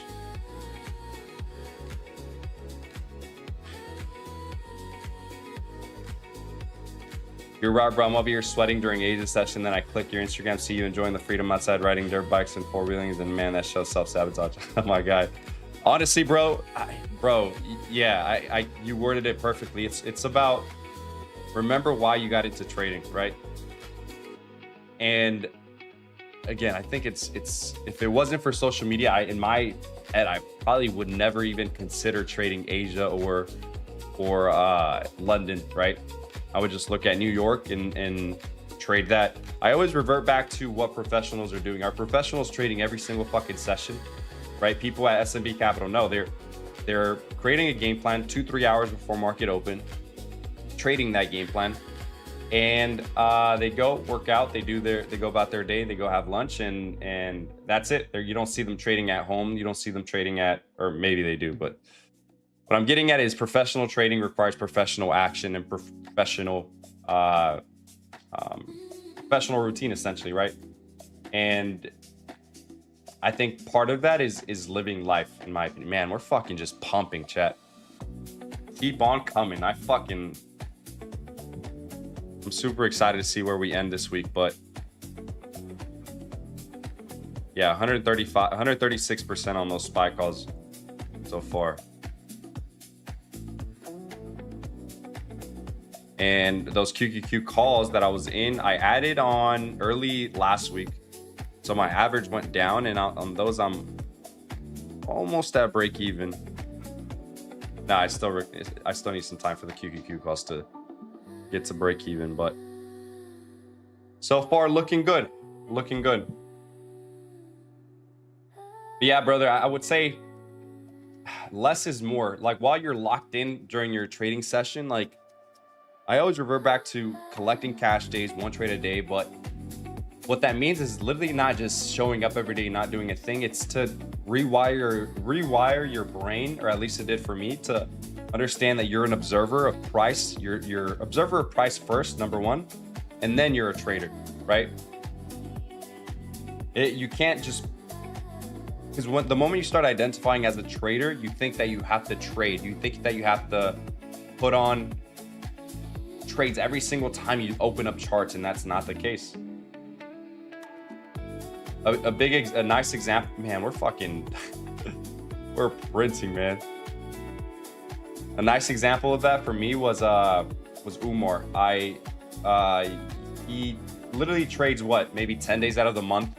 He shows up for an hour and a half, and he always preaches, how can I make the most money with the least amount of effort and time, right?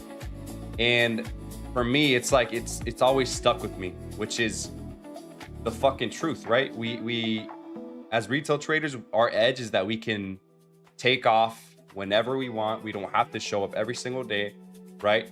This week, I'm looking to be a little bit more risk on and seeing what we get. Shit, we just got the daily gap fill here. We'll see if we continue. But if we close above this on QQQ, this would be a nice add-on to my position.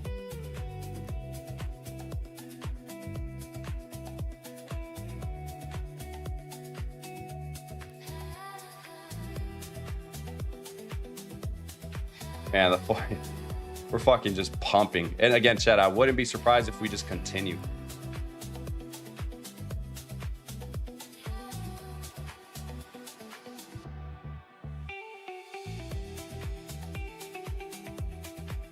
Usually this event makes you feel like, why me, help me, blah, blah, blah. This time I was almost at peace because I know I'm the only reason able to hold myself back.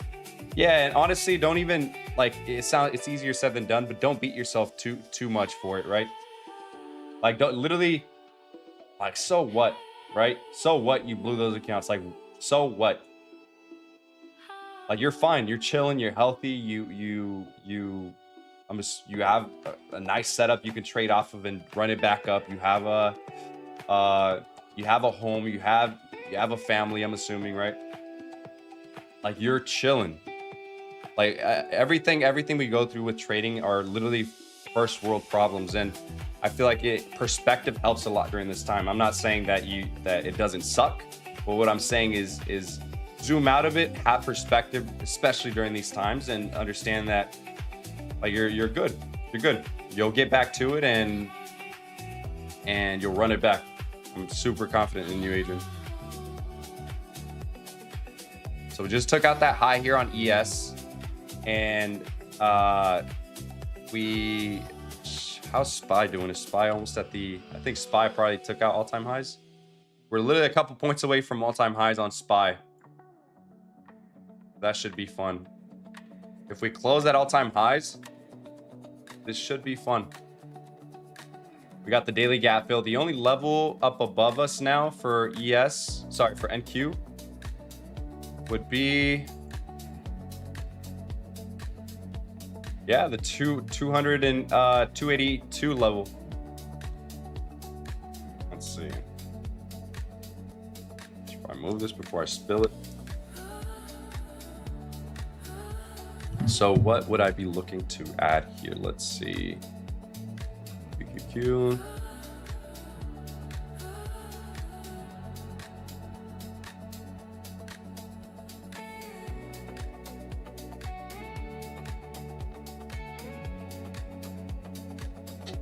Let's see, what are the 2720 calls looking like?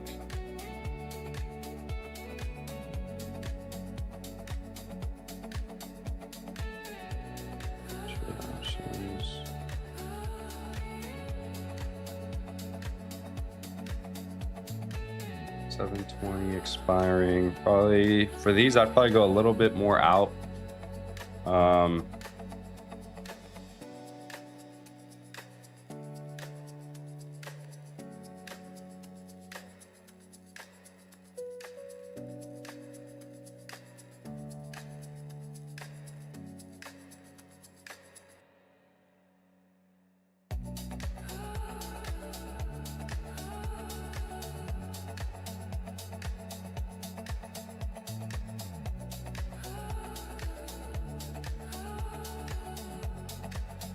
Yeah, somewhere around the 720 calls,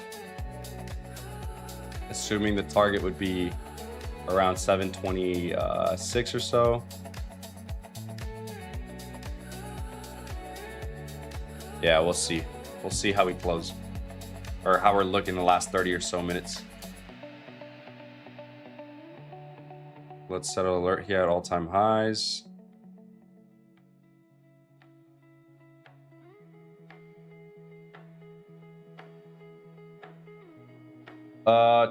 Thanks, brother. Got you, brother. Yeah, keep going, brother.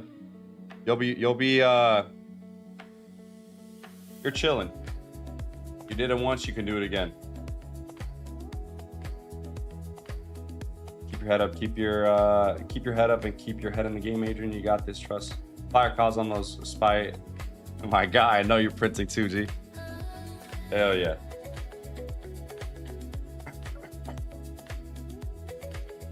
$29.04 order block 1 hour bearish can be a good zone. 29.040,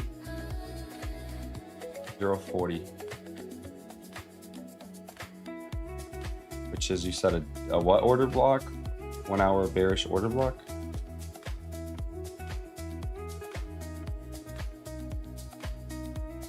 Could be a good zone for what?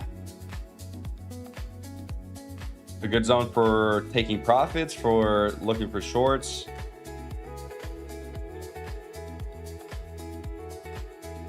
Oh, for shorts? Personally not interested in shorting any of this, to be honest. I think that level, if we do come up and test, I'd be looking for it to just break through and continue higher.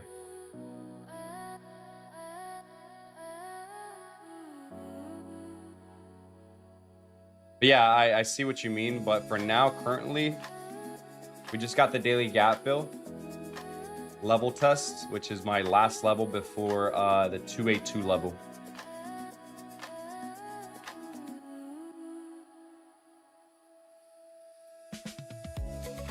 You're expecting the big flush after today. SOXL reversing. Semiconductors.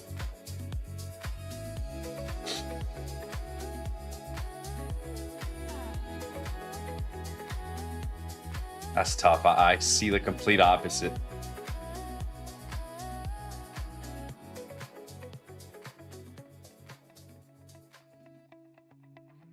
Makes me even more bullish on ES and NQ.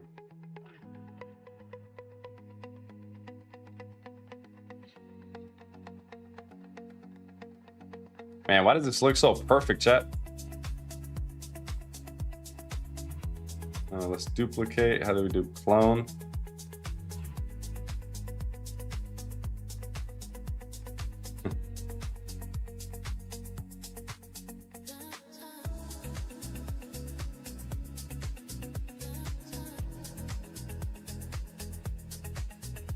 So yeah, let's see how we react here off this daily close, this swing high. Or sorry, this daily gap fill and this swing high. Let's see if we kind of pullback we get. Maybe we leave behind this hourly gap here. That could be a good area to trade off of.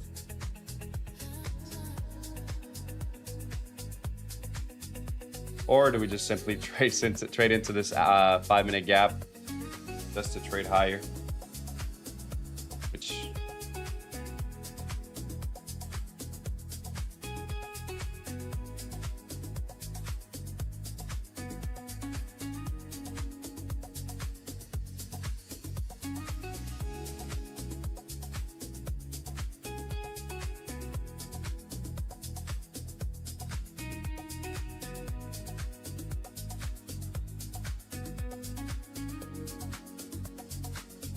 only to levels where price can react is 2,900 and 29,100. 29. Yeah, we'll see what we do there. Kospi overnight will decide, but I don't like this inducement price action. What does Kospi mean? Yo, the boy J King, what's up, brother?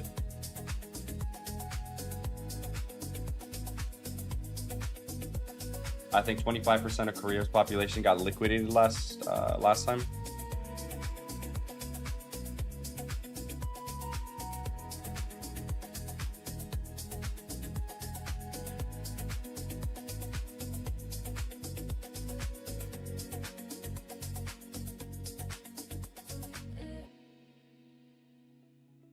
This looks like action where it's just gonna, the only thing you'll really get are little 1 minute pullbacks.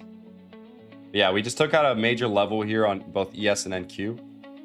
If we invert that and continue, then that's kind of like the indication for what's going to happen the rest of the session.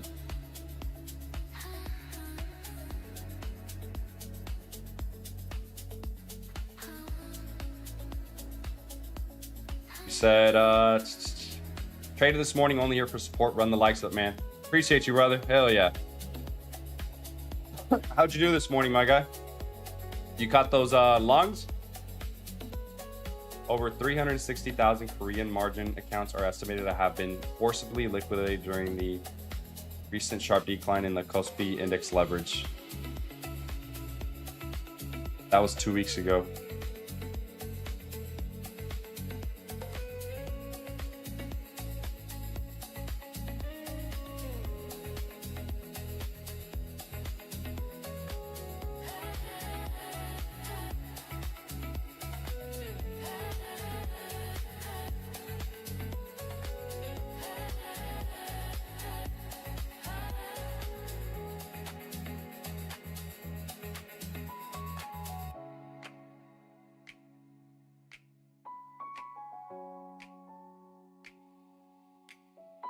Yeah, interesting.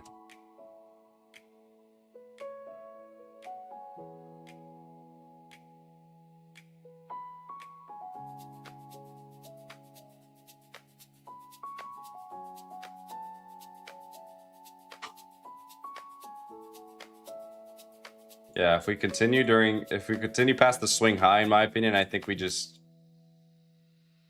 might even tap this next level here on ES, which is the 764, basically 7650, which would be the last level before all-time highs on ES. And SPY should be getting the all-time high here soon. Yeah, if the daily breaks and closes above SPY's all-time high, I'm leaning very, very fucking bullish.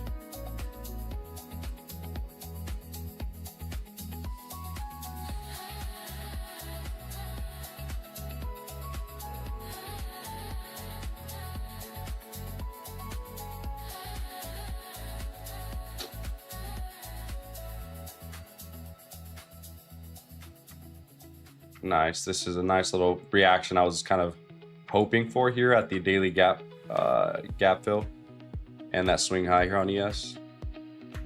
A nice little pullback, kind of holding that area, maybe leaving behind this hourly fair value gap in the next 30 or so or 40 or so minutes. Give us a pullback to continue higher and end at essentially high of day. So we'll see what we get here. It's still early into the session. Hell yeah, bro. It was a beautiful, amazing day. How about you? Good. It was good. Yeah, clean action, huh?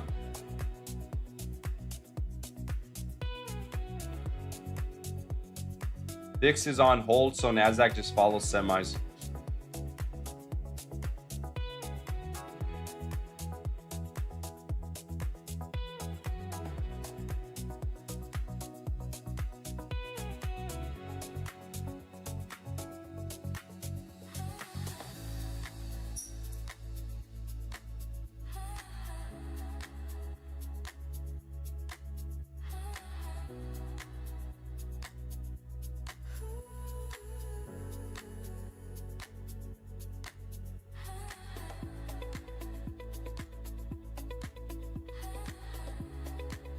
So take 1 micro and wait how price acts at 2,900.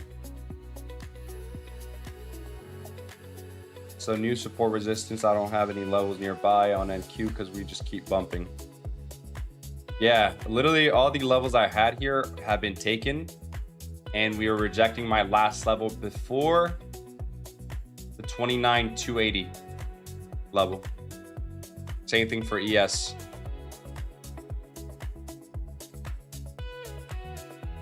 So I'm kind of anticipating something like this, then trade higher, but we'll see.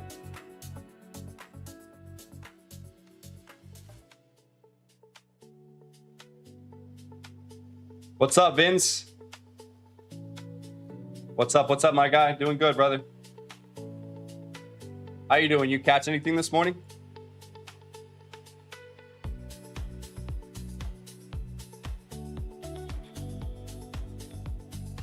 Oh, I think I saw Jake talk about him being live during the,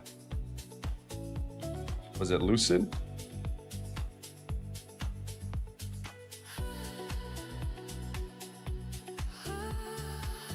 He's not on yet, is he?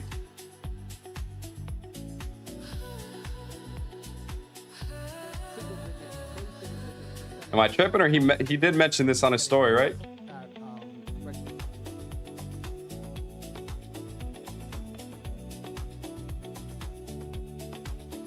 Was it Lucid or was it a different firm, chat?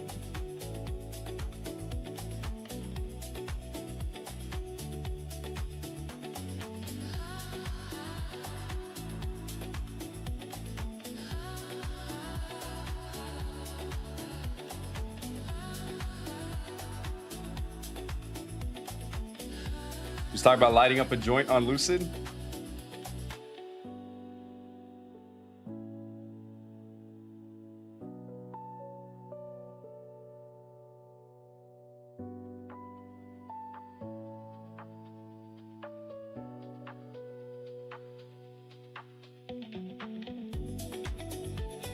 Oh yeah, Lucid. There you go. Had to go back and double check. One kind of trade that was like a B setup, and I didn't follow my rules. Exited too early. Now looking for longs. Fire. Same. I guess same bias here, but I don't know if we'll get much of a pullback. I'm not really a big fan of trading days where we just get small little retracements. Right. Especially after taking out major areas of interest. So let's see how we behave here. I think the hourly remains how it's looking. We leave behind this gap. That could be an area of interest for myself. 30 minutes, 15 minutes. Yeah, other than that, not really interested to take anything here on the 5-minute.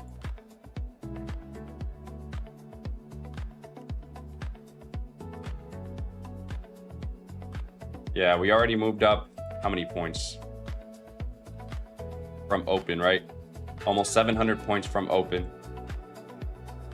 And we have literally had no real significant pullback, right? Especially on ES. If we look at ES, this looks like a straight parabolic. I won't even say meme stock, but it just looks very displacive. How does a short look like? I personally wouldn't be shorting. But again, if you are looking to short, I guess now would be the time, right? After taking out these levels. But again, I personally wouldn't be shorting because I'd be going against this daily bar here, right?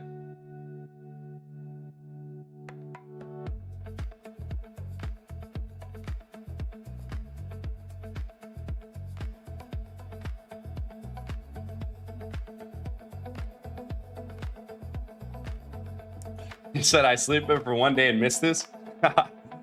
Fuck. Market is very strong to be shorting. Yeah, I think it is as well. I think counter trending this would be a little, unless you get big displacement to the downside, I wouldn't be trying to short anything that looks like this. Essentially, it's just literally a pullback, right? Unless you get some sort of like big displacement, then trade lower into an area of interest on the higher time frame, then this makes sense. But trying to long something like, short something like this is not even this though. I wouldn't really be too inclined to long, especially in this area. Or sorry, inclined to short. Sorry.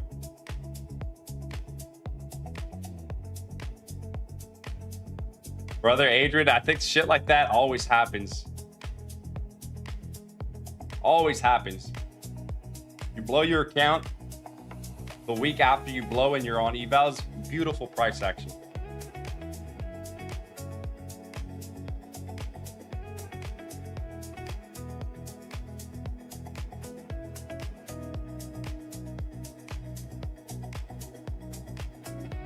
I just started training with TradingView Simulator, and I've grown the account 6K over 2 trading days and 5 trades with 2 losers and 3 winners.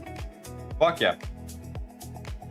Hell yeah. I think the next step would be, you got used to the platform, you got used to executing, but I would say do an eval. Get an eval from a firm such as like Lucid or Tradeify, and Code Rake or RT would get you the best deal possible, and take it slow and steady. Literally just buy one and risk very little and get some skin in the game, right?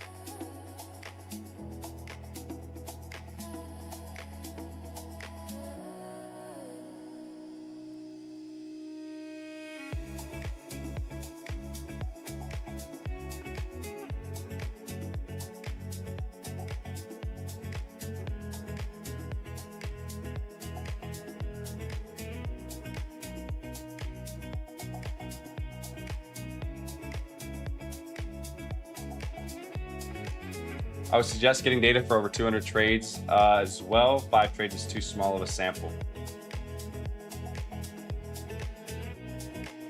Yeah, I think yeah. If you're only how many days in? Assuming you're no longer than a month in, I think that yeah, your overall hurdle here would be edge, right? You have to identify what your edge is, and if you don't know what that is, I feel like emotions are going to be blamed when real risk is in line. So yeah, I guess I agree, or not. I guess I do agree, but again, you don't want to be stuck in that cycle for too long, right, Caden? You don't want to be stuck in that cycle where you're just, because at least it was for me. I think that had I just started small risk, right, from a little bit sooner, because I took way too long back testing, trying to quote unquote get edge, when everything just went out the window once I started trading, and I started realizing, okay, this, in hindsight, this works, but not in actual live markets, right? It wasn't when I actually would wake up, look to put on very little risk, and journal, see what I missed, why things worked, why things didn't work. That for me, at least, it made me at least more attentive, more, and it wasn't even big risk that I was using, right? It was just the fact that I had something. I was risking a fucking Chipotle burrito in the morning. I don't know. Something small, right?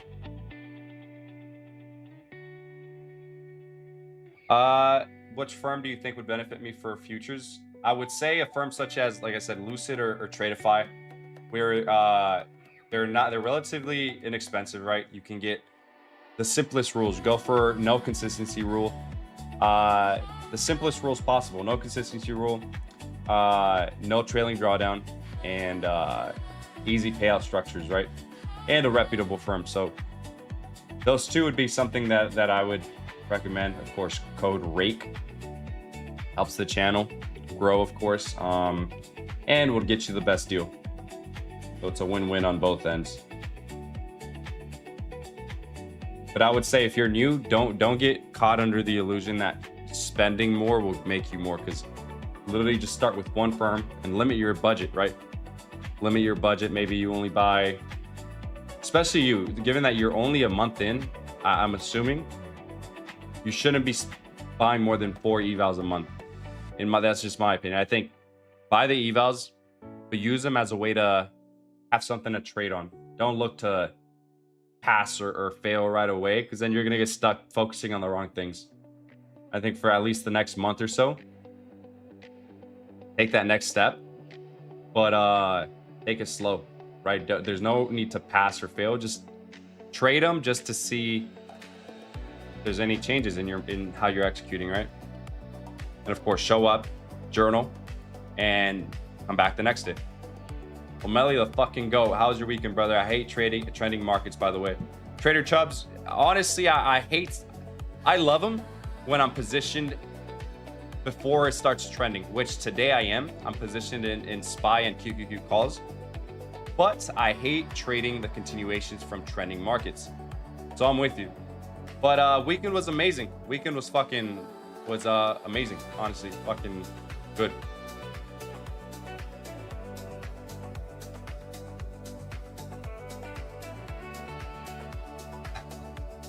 I'm laughing because I smoked for the first time in years, and I ate a shit ton. I ordered some wings. I thought it was I don't know why I ordered fucking 30 wings for myself from Wingstop. Literally ate them all. Fucking ate them all, and afterwards I was feeling so fucking bloated. I went outside to have a basketball hoop at the house. Literally, I'm talking about, it was probably past midnight. I was playing some music and just fucking hooping. I was vibing. Man. Nah, but yeah, honestly, I can see why people do shit like that on a day-to-day basis. Shit is fun.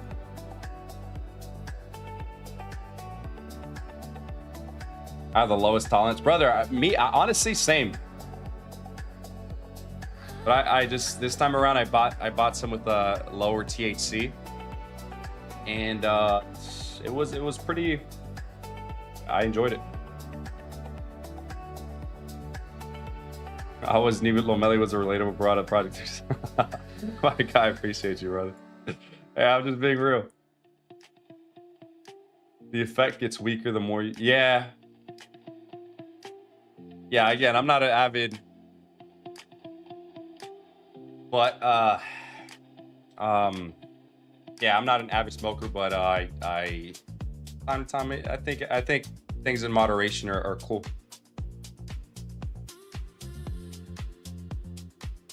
Again, in moderation.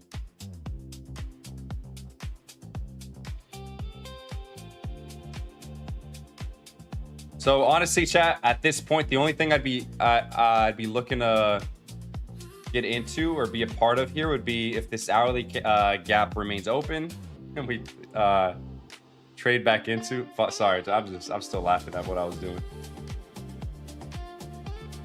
Think about it was fucking past midnight. Neighbors are sleeping, and I'm over here fucking damn near dunking on hoops, going crazy. Holy shit, man.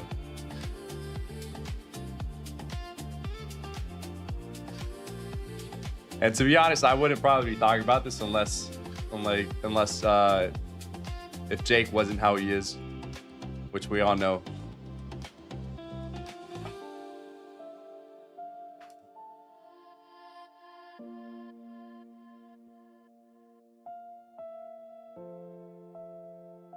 Talking about Jake, is he on still or no?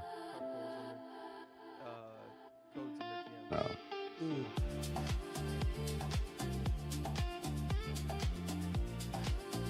Nice little reject off the daily bearish gap entry or bearish gap fill. Yeah, again, chat, this looks like action where this is going to be the pullback just to trade us higher and finish off at. I generally think that SPY didn't trade this much just to not take out high of day or all-time highs again. I think SPY takes out the all-time high, closes above the all-time high, and then tomorrow we get a similar bar. Maybe some sort of, I don't know. But I do think that, it should be exciting. Similar to what happened last time, once we broke out of all-time highs on SPY.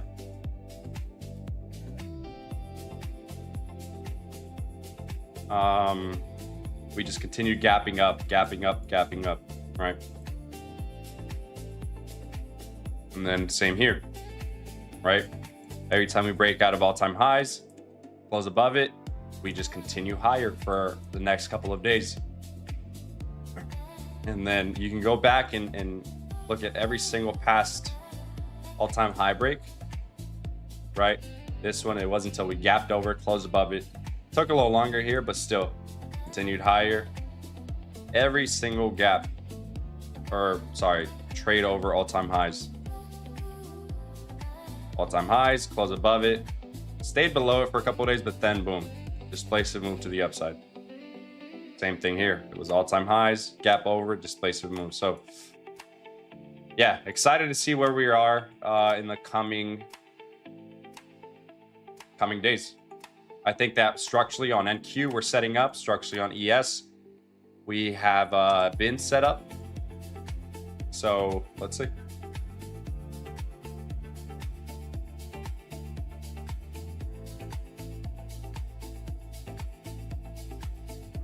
What's good, my guy Adam? What's up, brother? What's up? What's up? You take anything this morning? Again, how we looking? We looking good. Looking good. I guess waiting for a pullback, waiting to see how this 12 a.m. candle closes in the next, what is it, 20 or so minutes. I haven't had food, so I'll wait. Yeah.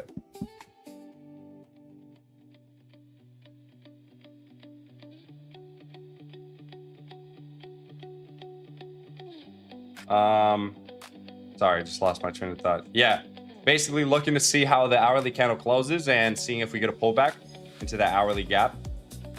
That'd be about the only setup I'd be interested in, honestly. The hourly gap, maybe we test this order block here. Maybe we take these relative equal lows.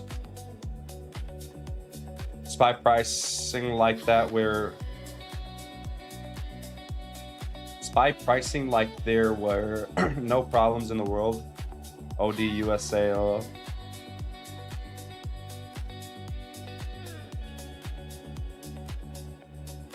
Not sure I'm understanding you, Petrilius.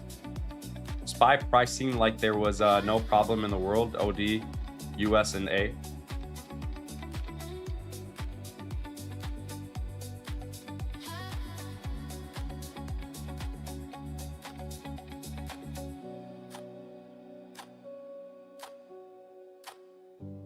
Basically saying that they're fucking, that it's pumping, right?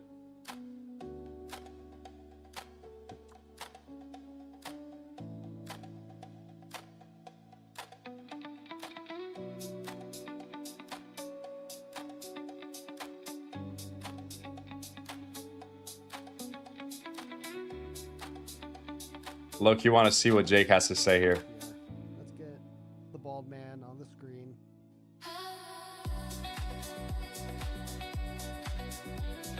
While we are chasing highs on SPY and ES, there's so much on the edge right now. Iran price of oil can shoot up to 200 tomorrow. Oh, I see what you mean. Yeah. Literally, but I mean, that's stuff that I can't really, I guess you can, right? But for me, I'm looking at it from a structural standpoint, and structurally it looks well. Now, anything else is out of my control, and all I can do is size accordingly. But yeah, I'm with you, Petrilius.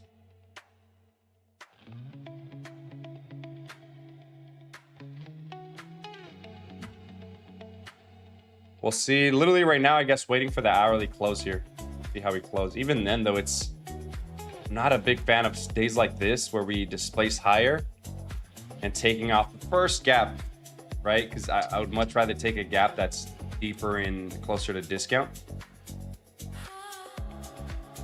and displace a gap that took out a swing high. This one just makes more sense for price to come back into.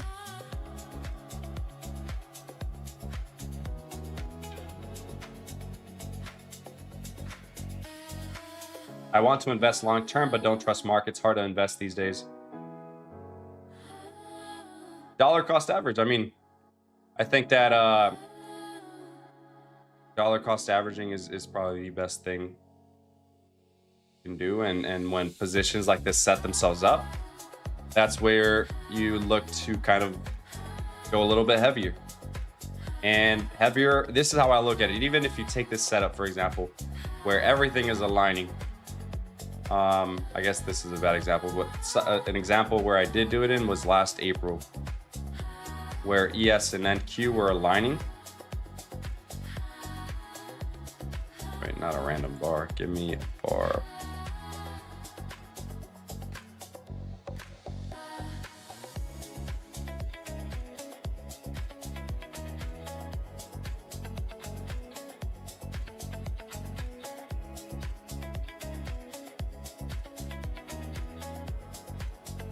The hill, where's price at? Oh, okay. Say you've been dollar cost averaging, right? And then you, for whatever reason, let's not even go into the technicals. You like this setup, right? Let's look at SPY.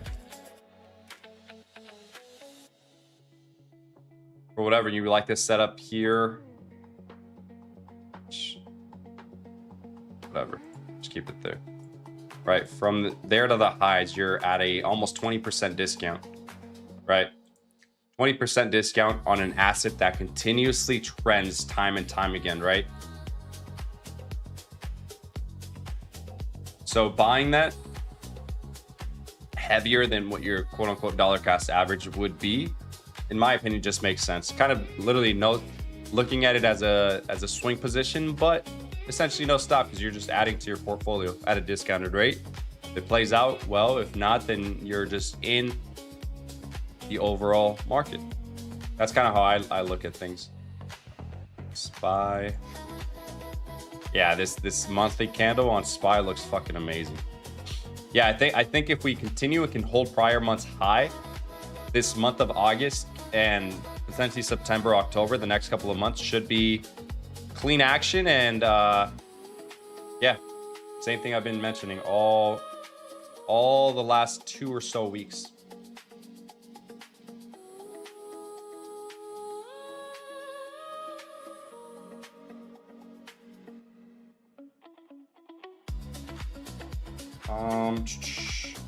Hey, are we looking for a short, or do you think we have more room up for power hour? Have more up power? Honestly, I'm not going to be shorting this. One, I'm not going to be shorting this. And two, yes, I do think we have more room for upside. Now it's just a matter of where we pull back into. That's kind of where the contingency lies today. I think, do we pull back down to literally where we are now, right? This 5-minute order block, and just continue higher? Or do we just range for the entirety of the session now, right? But again, if we continue slowly trailing lower, I wouldn't be interested in taking that short, just given context. We'd essentially be kind of getting a pullback on the higher time frames.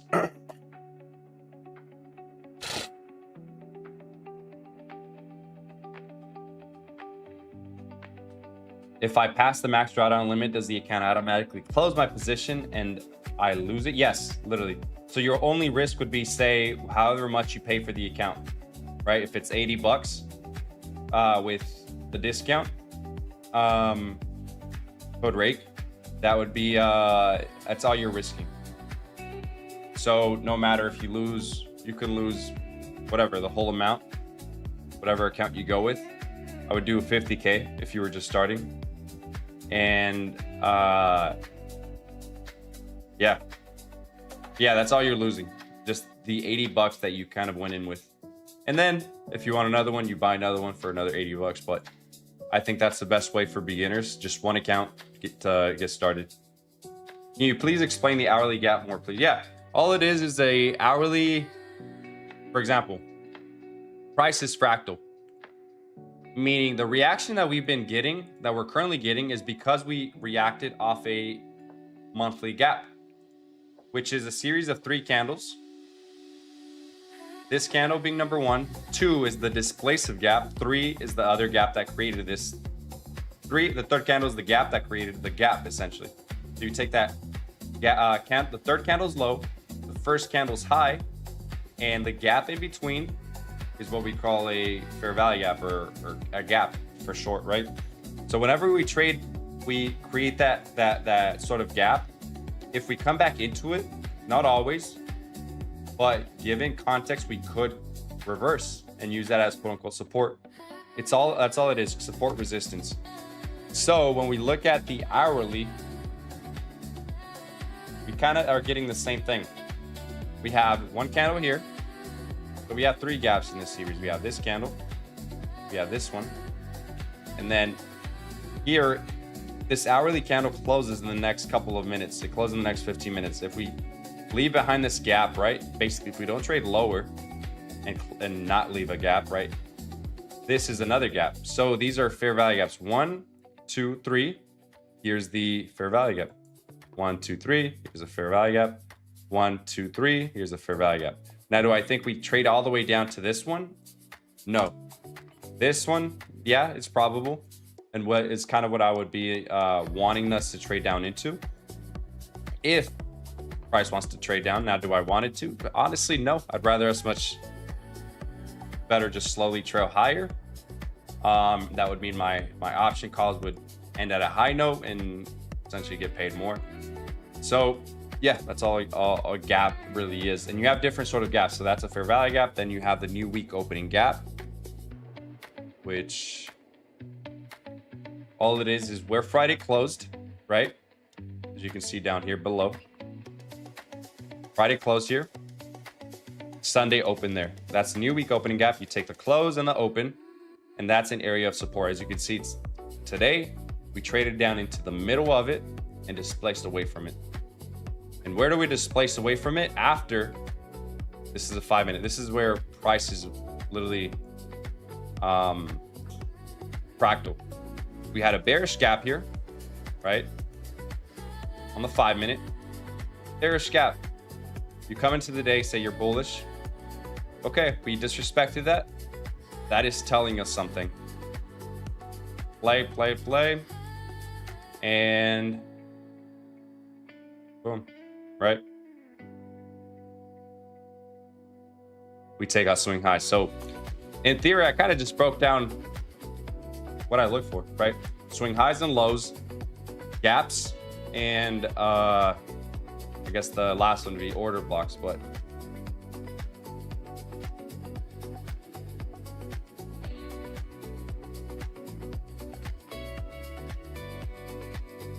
I see. Thank you. Got you, brother. Yeah, hope that made a little bit more sense. And again, if I'll be making a YouTube video soon on exactly what I look for on a day-to-day basis. So if you want to check that out, it'll be up soon.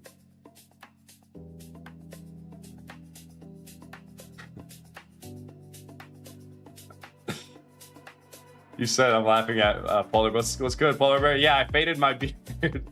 I tried to go for a like kind of like this attack. I saw a reel on it, but it started off lower. I think I might have gone a little too low, but kind of going for this vibe watch.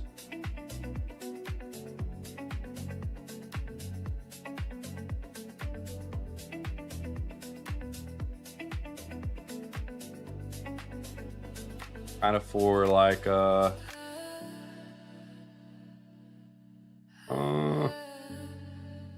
something like this, I guess. These are all good examples.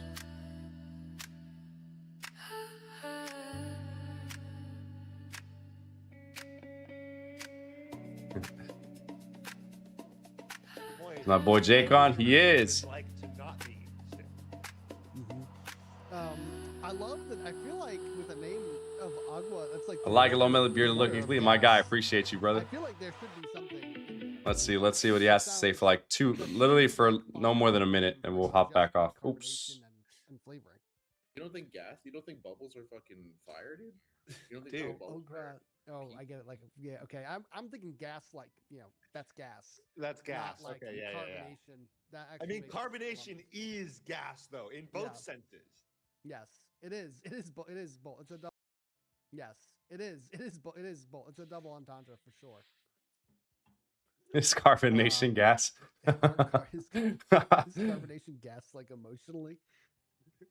Yes, carbon dioxide can generally trigger profound emotional and physical states, like panic, anxiety, and a mix of pain and pleasure. So explains a lot about you, Jake. Actually, I live off of. I wish I could tell you how many are on my desk right now for my own hygiene purposes. I'm not going to share that number, but I survive off the agua con gas. All right, that's good enough. But yeah, I ended up kind of messing with the beard here. Oh, music. That's what's missing. I was like, why is it so quiet in here? I think we dropped to 730 in the overnight session after we failed to break the current highs. Honestly, that would makes sense on a structural standpoint. It would just make sense. So I'm with you. But again, if we want to close at the high and close at the invert, basically over the swing high here, I think we just continue through Asia and London and New York AM.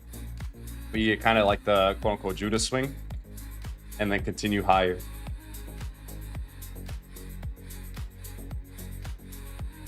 He said he's so stoned.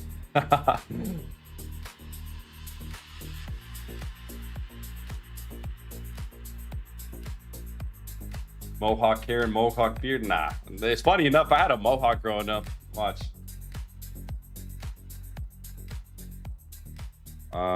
Let's see.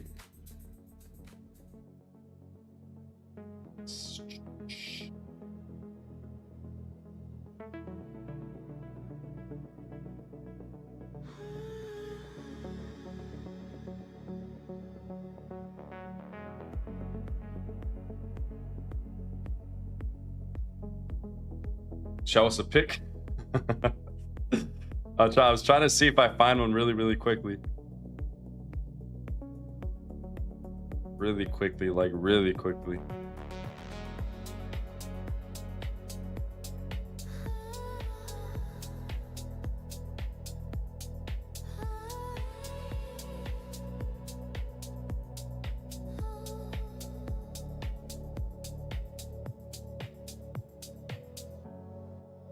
Looking for a picture here. Going way back. This was during my soccer days, chat.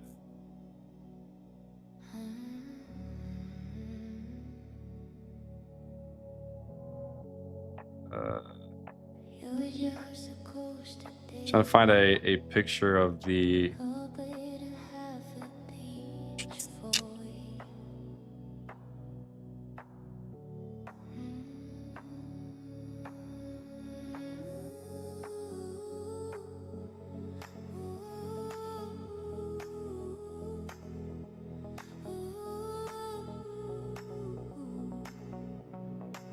all right, found one.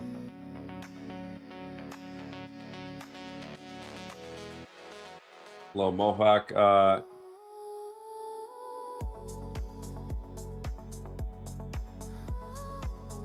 Actually, I don't know if I should show you guys. Actually, never mind.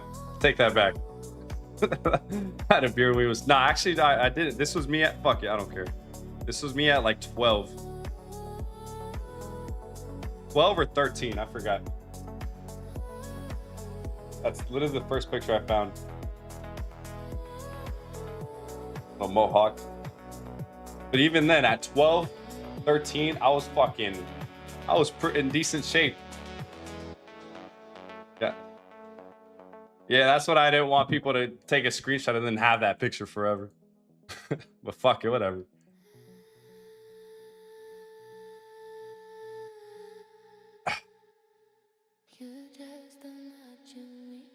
Yeah, it's looking like we might be. Lomeli was chopped. Oh shit, man. That's funny. Man, what can I say, brother? That's me.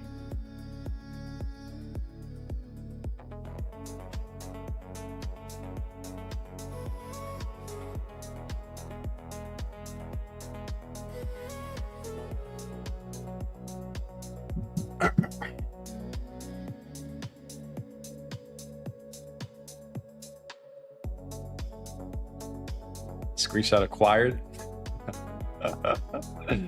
Oh shit, man, that's funny. The hourly candle here closes in the next couple of minutes. Again, would I want to play that hourly gap entry? Continue us higher? Honestly, no. Given where we just rejected. If that hourly gap was slightly higher, then that'd be a different story. But given where we are, I think if we retrace into this gap, I think I just see this gap kind of being more of a gap where we trade down into and continue higher.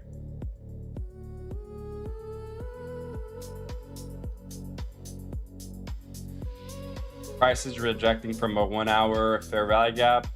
What are your thoughts on a short scalp? I wouldn't at all. I wouldn't be looking to short any of this at all, to be honest.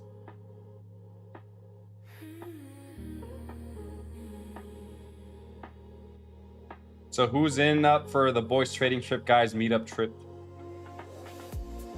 Hey, I'm game. Picture this: a villa in Bali with 10 traders. All you do is trade, work out, maybe some jiu-jitsu midday, go beach, create content. That sounds like a fucking...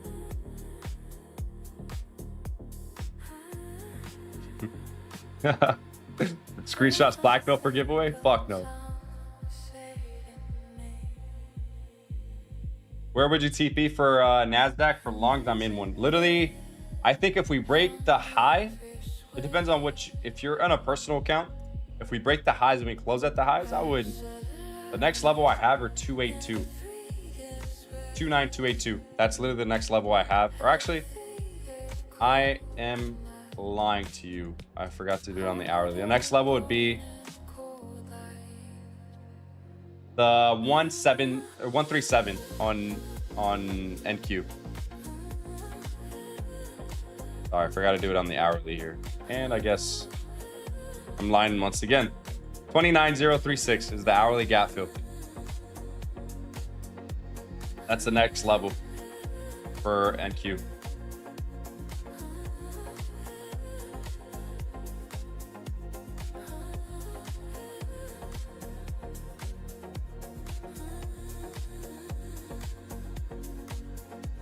I think we at least sweep the current low.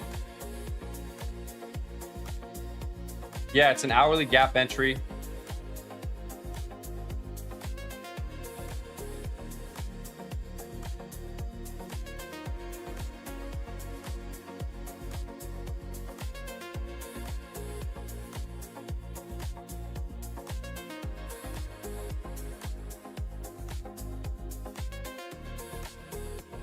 Ali, when are you going to Costa? I'm going on in at the end of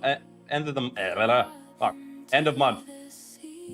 I'll be there at the end of the month. I'm going to Chicago in 2 weeks. I'll be in Chicago. I'll be in New York in 2 weeks. So basically East Coast in 2 weeks, and then come back for another about week and a half, and then I'll go to Costa Rica. And it's currently still a one-way. So we'll see how long I stay for.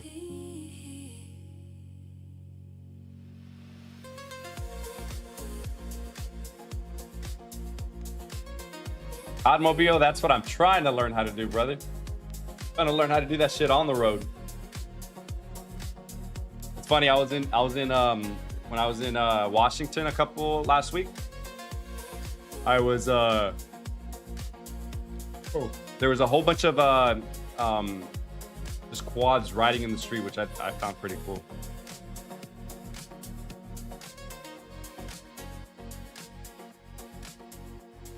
Look at the daily. Doesn't those days of tops before breaking down concern you about going higher in the short term? On the daily, look at the daily. Does those days on top before... Oh, I see. Like you're essentially saying that you can see it, but this being a potential lower high.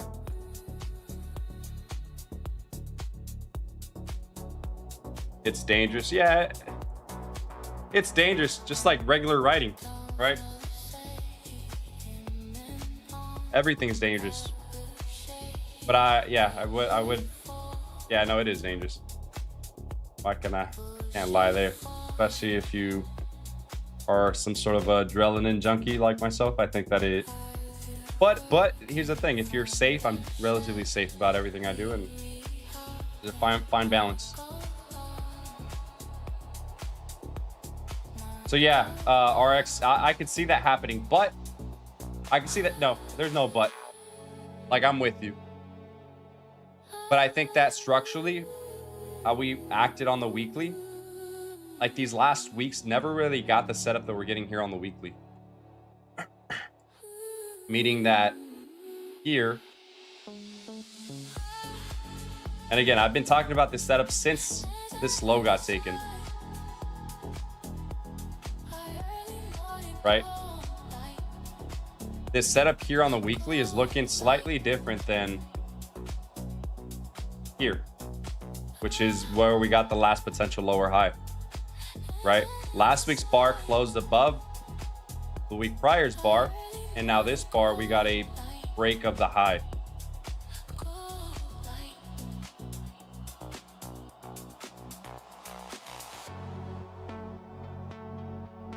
So yeah, I could see, but I can see what you mean, honestly. Another reason why I kind of don't see SPY literally just broke out all-time highs is where SPY is.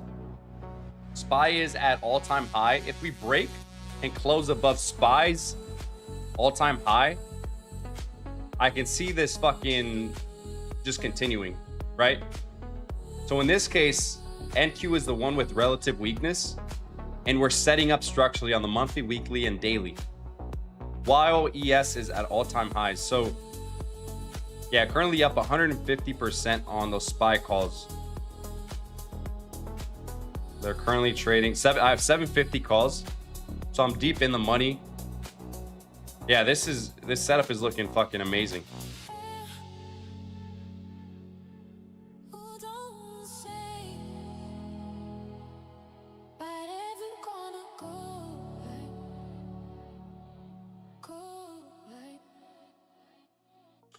I'm contemplating closing out the QQQ ones and just getting in on SPY.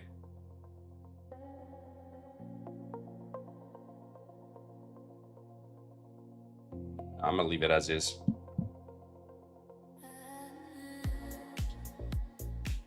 Yeah, but I'm with you. I'm with you, RX. But for me, I've been waiting on this setup for weeks, and now that it's here and everything's kind of pointing towards what I wanted to see, I got in on Friday on those SPY calls and instantly up, which is you always kind of want to see, especially when trading options.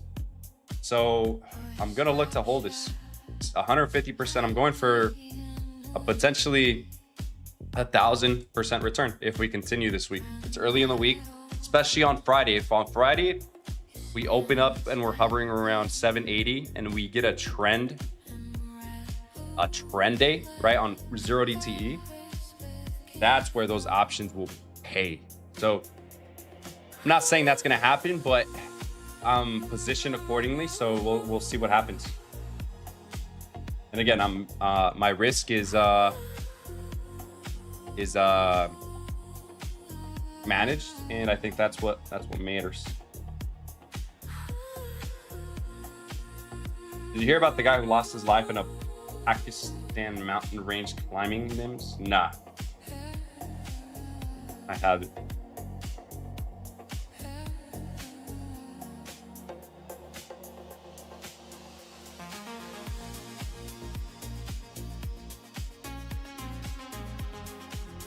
If we do break through, the QQQ should outperform the SPY for some time.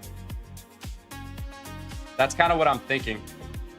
I think that NQ has been the lagging asset here, chat. And this is overall, I think this higher time frame context is what a lot of traders are missing.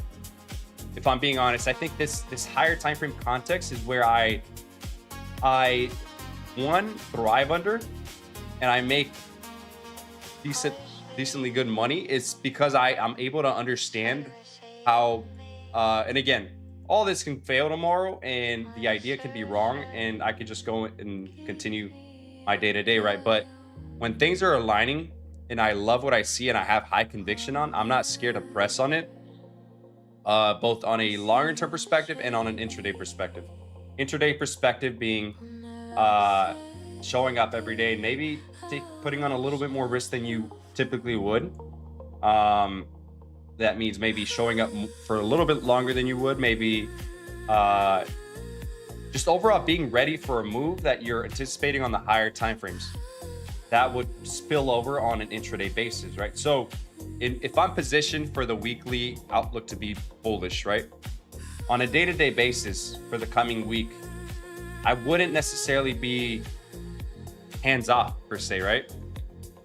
For my New York AM, I'd be looking to show up, put on risk, and wait for setups to present itself, anticipating that we're gonna get clean setups given that the higher timeframes are aligning with the intraday bias or an intraday read, right?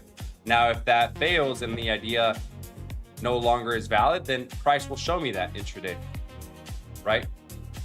So literally just laying out scenarios and risking accordingly, and I guess just going from there. Gold is pumping.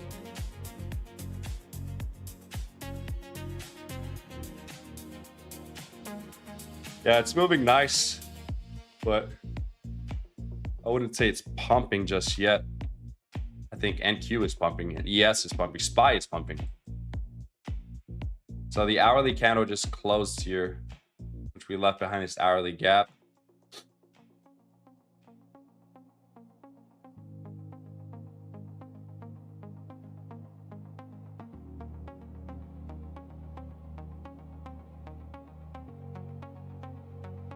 Hey man, I don't even want to read this shit.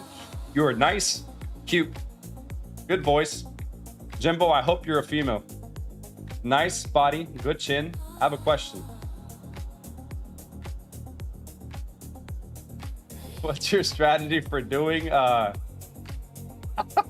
Jimbo, I hope you're female, dog. Which I don't think Jim oh here, whatever. What's your strategy for doing calls like this? How far out in time? What's your setup, etc.?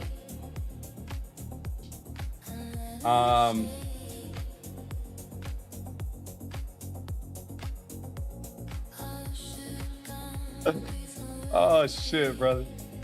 You said male bot for sure. What's your strategy for doing calls?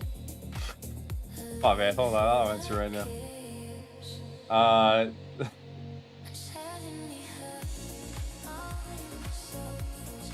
You actually do have a nice chin. It's regular. It's regular. No, but basically for those calls, you want to position yourself to where you buy yourself enough time for the setup to work, but you also want to be in the money by the time of expiration. So for SPY, for example, right? Let's look at SPY. So SPY, I was anticipating the week, the candle last week, right? To kind of break over early or through Asia or London and open up above it. That's kind of what I was anticipating at the time of entry, right? Which I entered here on this bar. Now I got in the 750 calls, and since I was anticipating, or not anticipating, since I was, anticipating for this move to happen over 750 by the end of this week that we're currently in, I sized according to only risking what I was comfortable for zero. Because we could have just gapped down and some news could have came out and I would have risked the whole thing essentially. The stop was essentially at this swing low, which would honestly probably be closer to the entirety of the contract value. But if we gapped up, I was not looking to size anything over a month. Given that the move I was expecting or anticipating, I wanted to see the move happen now. The strike wasn't, keep in mind, it wasn't 7,860, 780.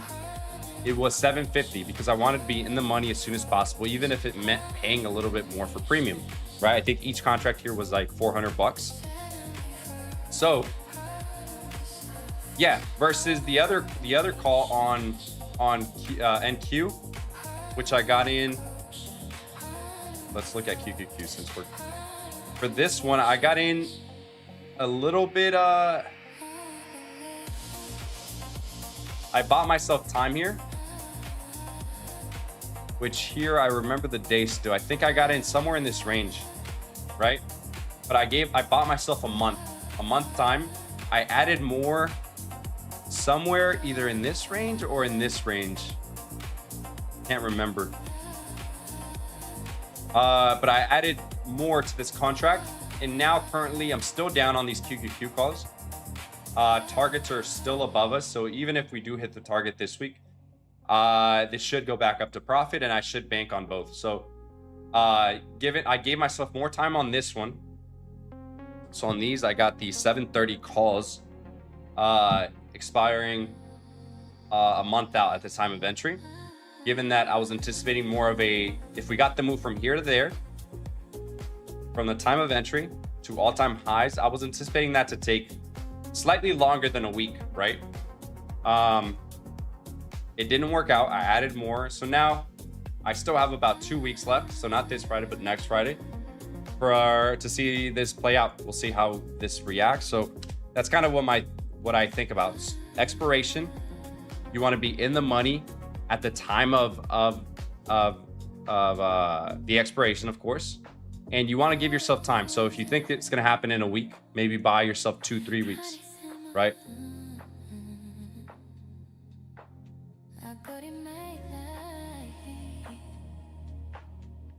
Let's fucking go, Lomeli. Saw you were bullish at the end of last week. I'm stoked to hear you capitalized on the read and nailed it to the T. Congrats. He's back, brother. You know what's crazy, Adam? I've been doing pretty decently well, I would say, for my AMs, and then of course, like this is my first swing, or these last two swing positions have been what's it called?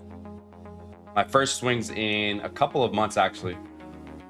So yeah, I've been doing pretty good. But thank you, my guy. Thank you.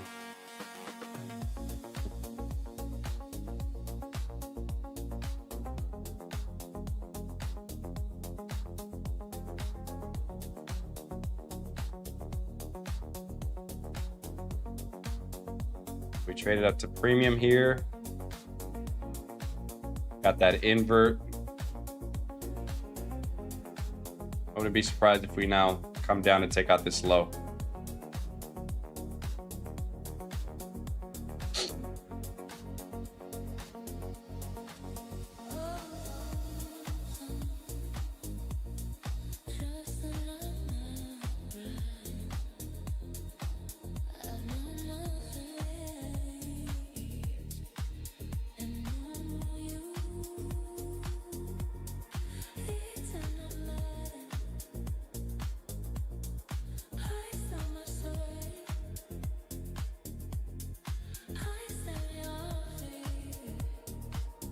Yeah, this is extremely zoomed in. I wouldn't even be interested in taking that. It's 12:15 already. Shit.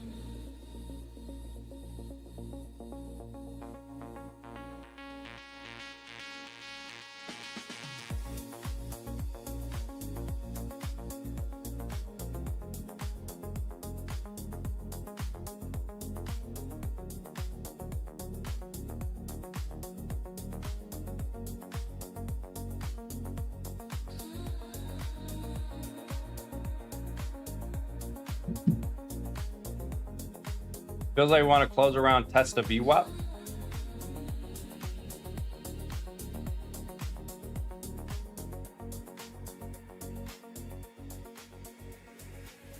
haven't even used VWAP in a minute.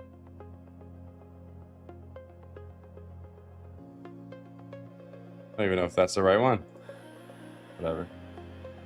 But yeah, I love that we're closing. If we do close here soon, around this general range, I love that for my overall position, which I'll keep updating you guys on Instagram. If you guys want to follow me on Lomeli. Lomeli Trades on Instagram.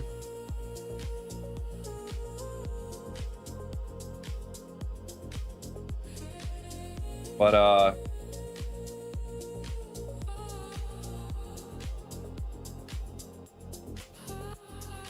yeah, this is kind of what I was expecting from PM, honestly.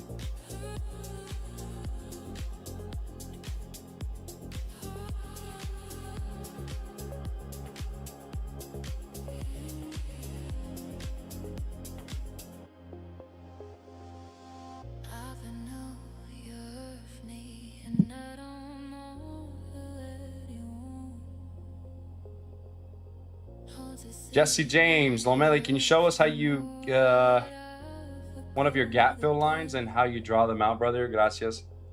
I got you. Yeah. So I look at levels here, for example, that I look at, first of all, my bias, where my bias is. In this case, it was bullish. So should I delete everything and just show you guys? Sure, I'll do that. Let's delete everything. So on the weekly, first I go on the monthly, weekly, look to see if there's any, if there's any levels here, right? Here, there's really no levels here other than that swing high here, right? There's really no swing points or gap entries.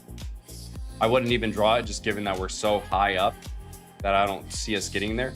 The daily, I draw swing high points, which is that one, and gap fills, right? Given that I am bullish.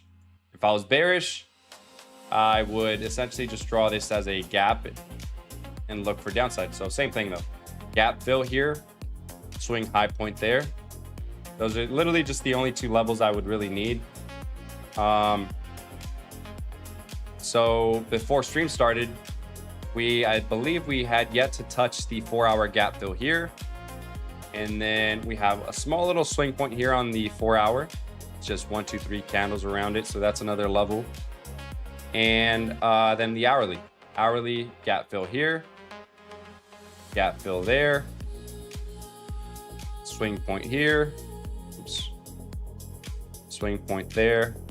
And that makes up the levels, essentially. Looking for higher prices. If price wants to take out this swing high or overall higher time frame external range, we have to go through these first, right?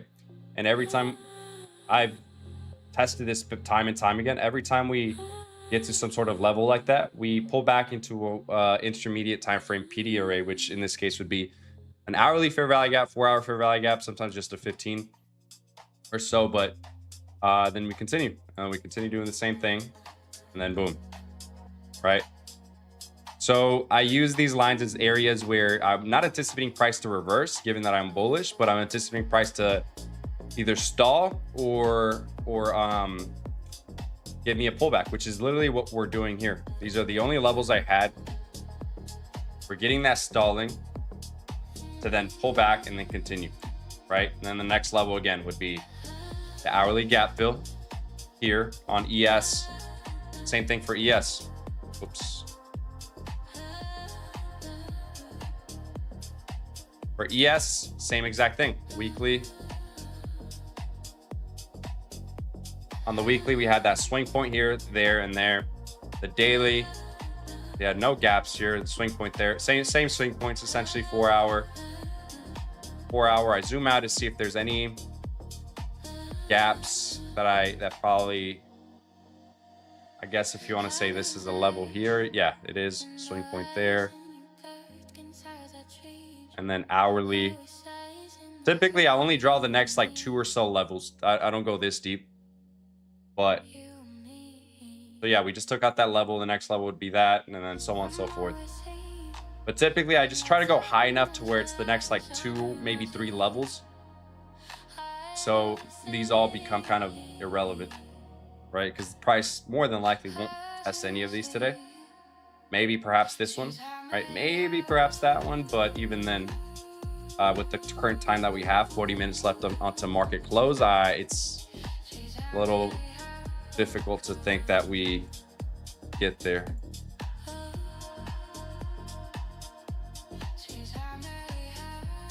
So yeah, that's kind of how I look at it.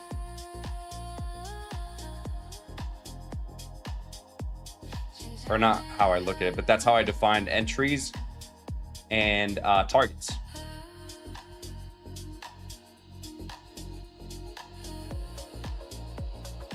Lyricals and art. I got you, brother. Are there any other Lucid giveaways? No more Tradify or MFFU? We've currently been doing the Tradify, or sorry, not Tradify, Lucid giveaways. So you know what? We'll go ahead, since you mentioned, we'll do one today.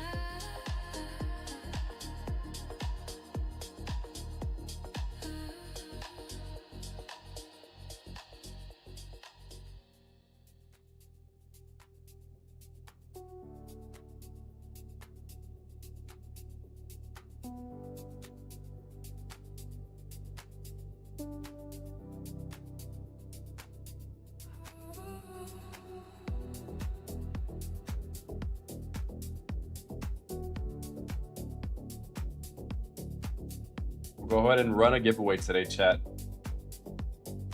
For the let's see.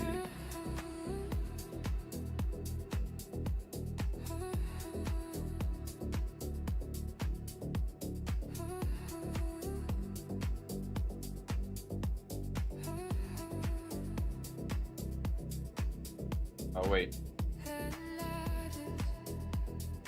Might have spoke too soon, chat. 1 second. I'm looking to see if we have any codes here.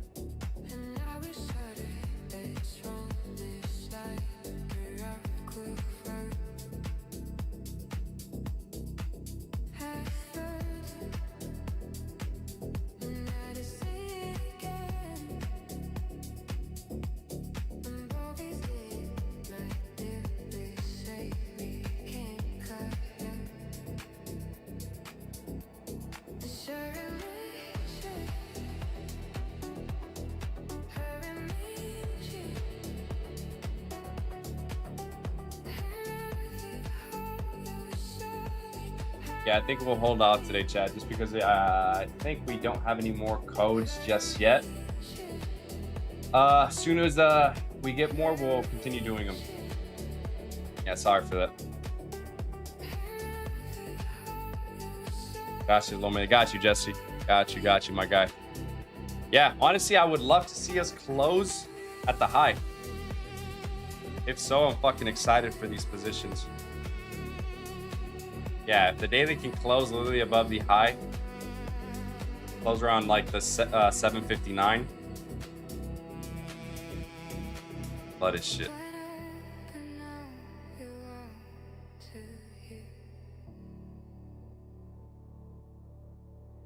Yeah, RX, that's about the only really... I was looking at that, targeting that swing low. But I personally wouldn't, just given that I'd be counter trend. Yeah, it's just too counter trend. I'm sitting nicely on these positions. Yeah, I look at context as well pretty often, which is the move up to that level has not been forgiving for people trying to short, right?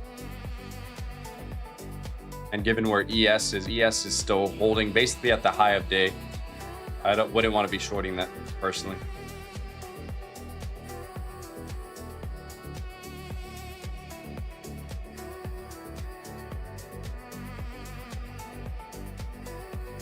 Here's a question.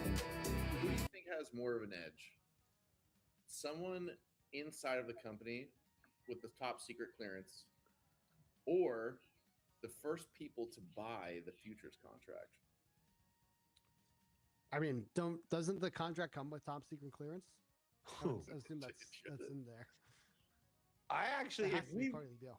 if we buy this contract, I'm expecting to take physical delivery of 100 shares of Lockheed Martin, and in my eyes, I'm looking at 100 various items from their product line. That's what Right, each I share. Oh, they're talking about each single share stock has a futures? Scratch off. Yeah. That like you win something with it. You know what I mean? Right. Can we go to the investors tab? We haven't got to explore where we're at, honestly, here. Oh, never mind. Let's see. Stock is looking good. Isn't that a bearish divergence? Not necessarily. A bearish divergence. This is a bullish divergence.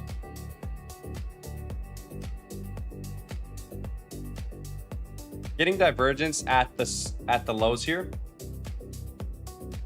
by this much, where yes, literally came just to tap it. Although they both took out the swing low. This is divergence. Having a bias to the upside and having it be this divergent between ES and NQ where when they should be correlating. This is divergence. Now, trading at all-time highs after a 700-point move on the NQ at the swing high, in my opinion, isn't divergence. That's just assets doing what they do, right? They're not going to be 100% the whole time. But back to what RX was saying, I see what setup he's trying to catch, which I don't know how he trades exactly, but we just took out a major level and we traded back up to premium. We have a higher time frame area of interest here at the 882. So if price has to rebalance on the higher time or intermediate time frame, meaning in this case the hourly and the 4 hour, if I'm anticipating a pullback, right, on the hourly and the 4 hour, 15 minute, 5 minute, would make sense to get a short entry, at least for a scalp, right? Now, yes, it makes sense, but the reason I'm not trying it is because of context, given how much we have moved. And if we continue doing so, that pullback won't happen, right? It's just context.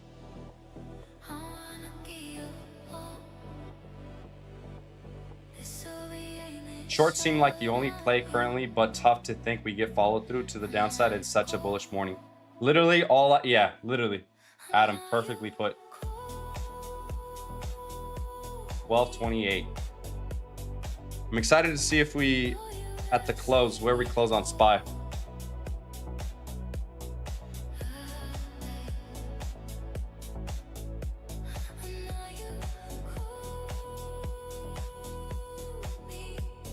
Another trade chat I was looking at.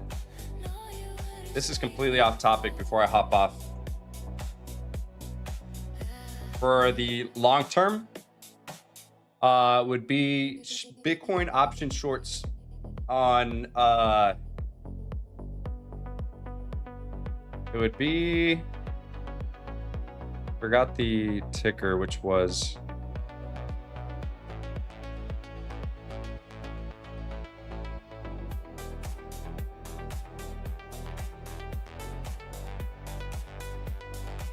IBIT short puts, right? Given how the monthly has been, the monthly on Bitcoin has been nothing but bearish, right? We traded into this bearish fair value gap, displaced lower. Traded into the bearish fair value gap, displaced lower into sell side. Now we have a bearish fair value gap here, right? And I'm anticipating the higher time frame to get slightly more of a pullback into the the yearly order block, the 6-month fair value gap entry, and we have a 3-month low, which is also like a monthly low, I think. Yeah, so puts in this area would, especially after it's also weekly bearish gap, swing high. So if that I have an alert there. So if that level gets taken, I'd be looking at IBIT shorts or IBIT puts, which are basically just the Bitcoin ETF, right? It's just like SPY is to ES and how QQQ is to NQ. But that's something I was looking at over the weekend, which I'd be looking to do. I used to do a lot of these positions back in last year, essentially. Which I kind of stopped through the entry of this year. So I'm looking to get back on them as they are kind of I guess, lower maintenance type of setups. But yeah, that's kind of what I'm looking for. And as far as this position goes, currently, let's see.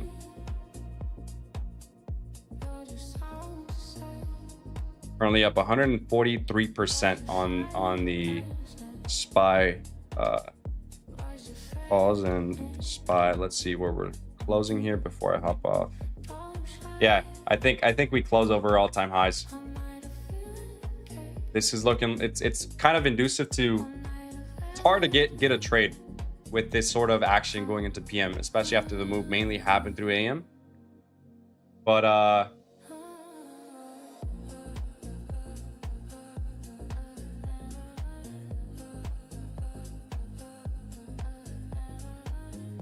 yeah, you think you're gonna miss your short by 2 points.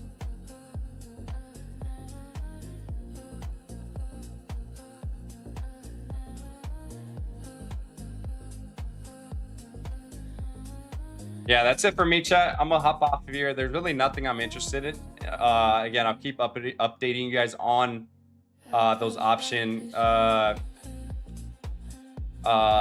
option plays here on Instagram. I've been talking about it time and time again, week after week. And as far as intraday goes for PM, not really looking at anything.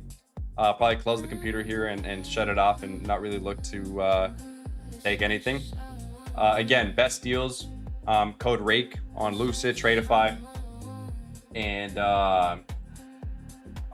yeah, it helps out the channel. It helps the channel grow, and it's what essentially funds the channel, right? So thank you guys for watching. Thank you guys for sticking in, staying along and hearing me yap. Not really much trading for me today, but I think that the insight today given was very insightful.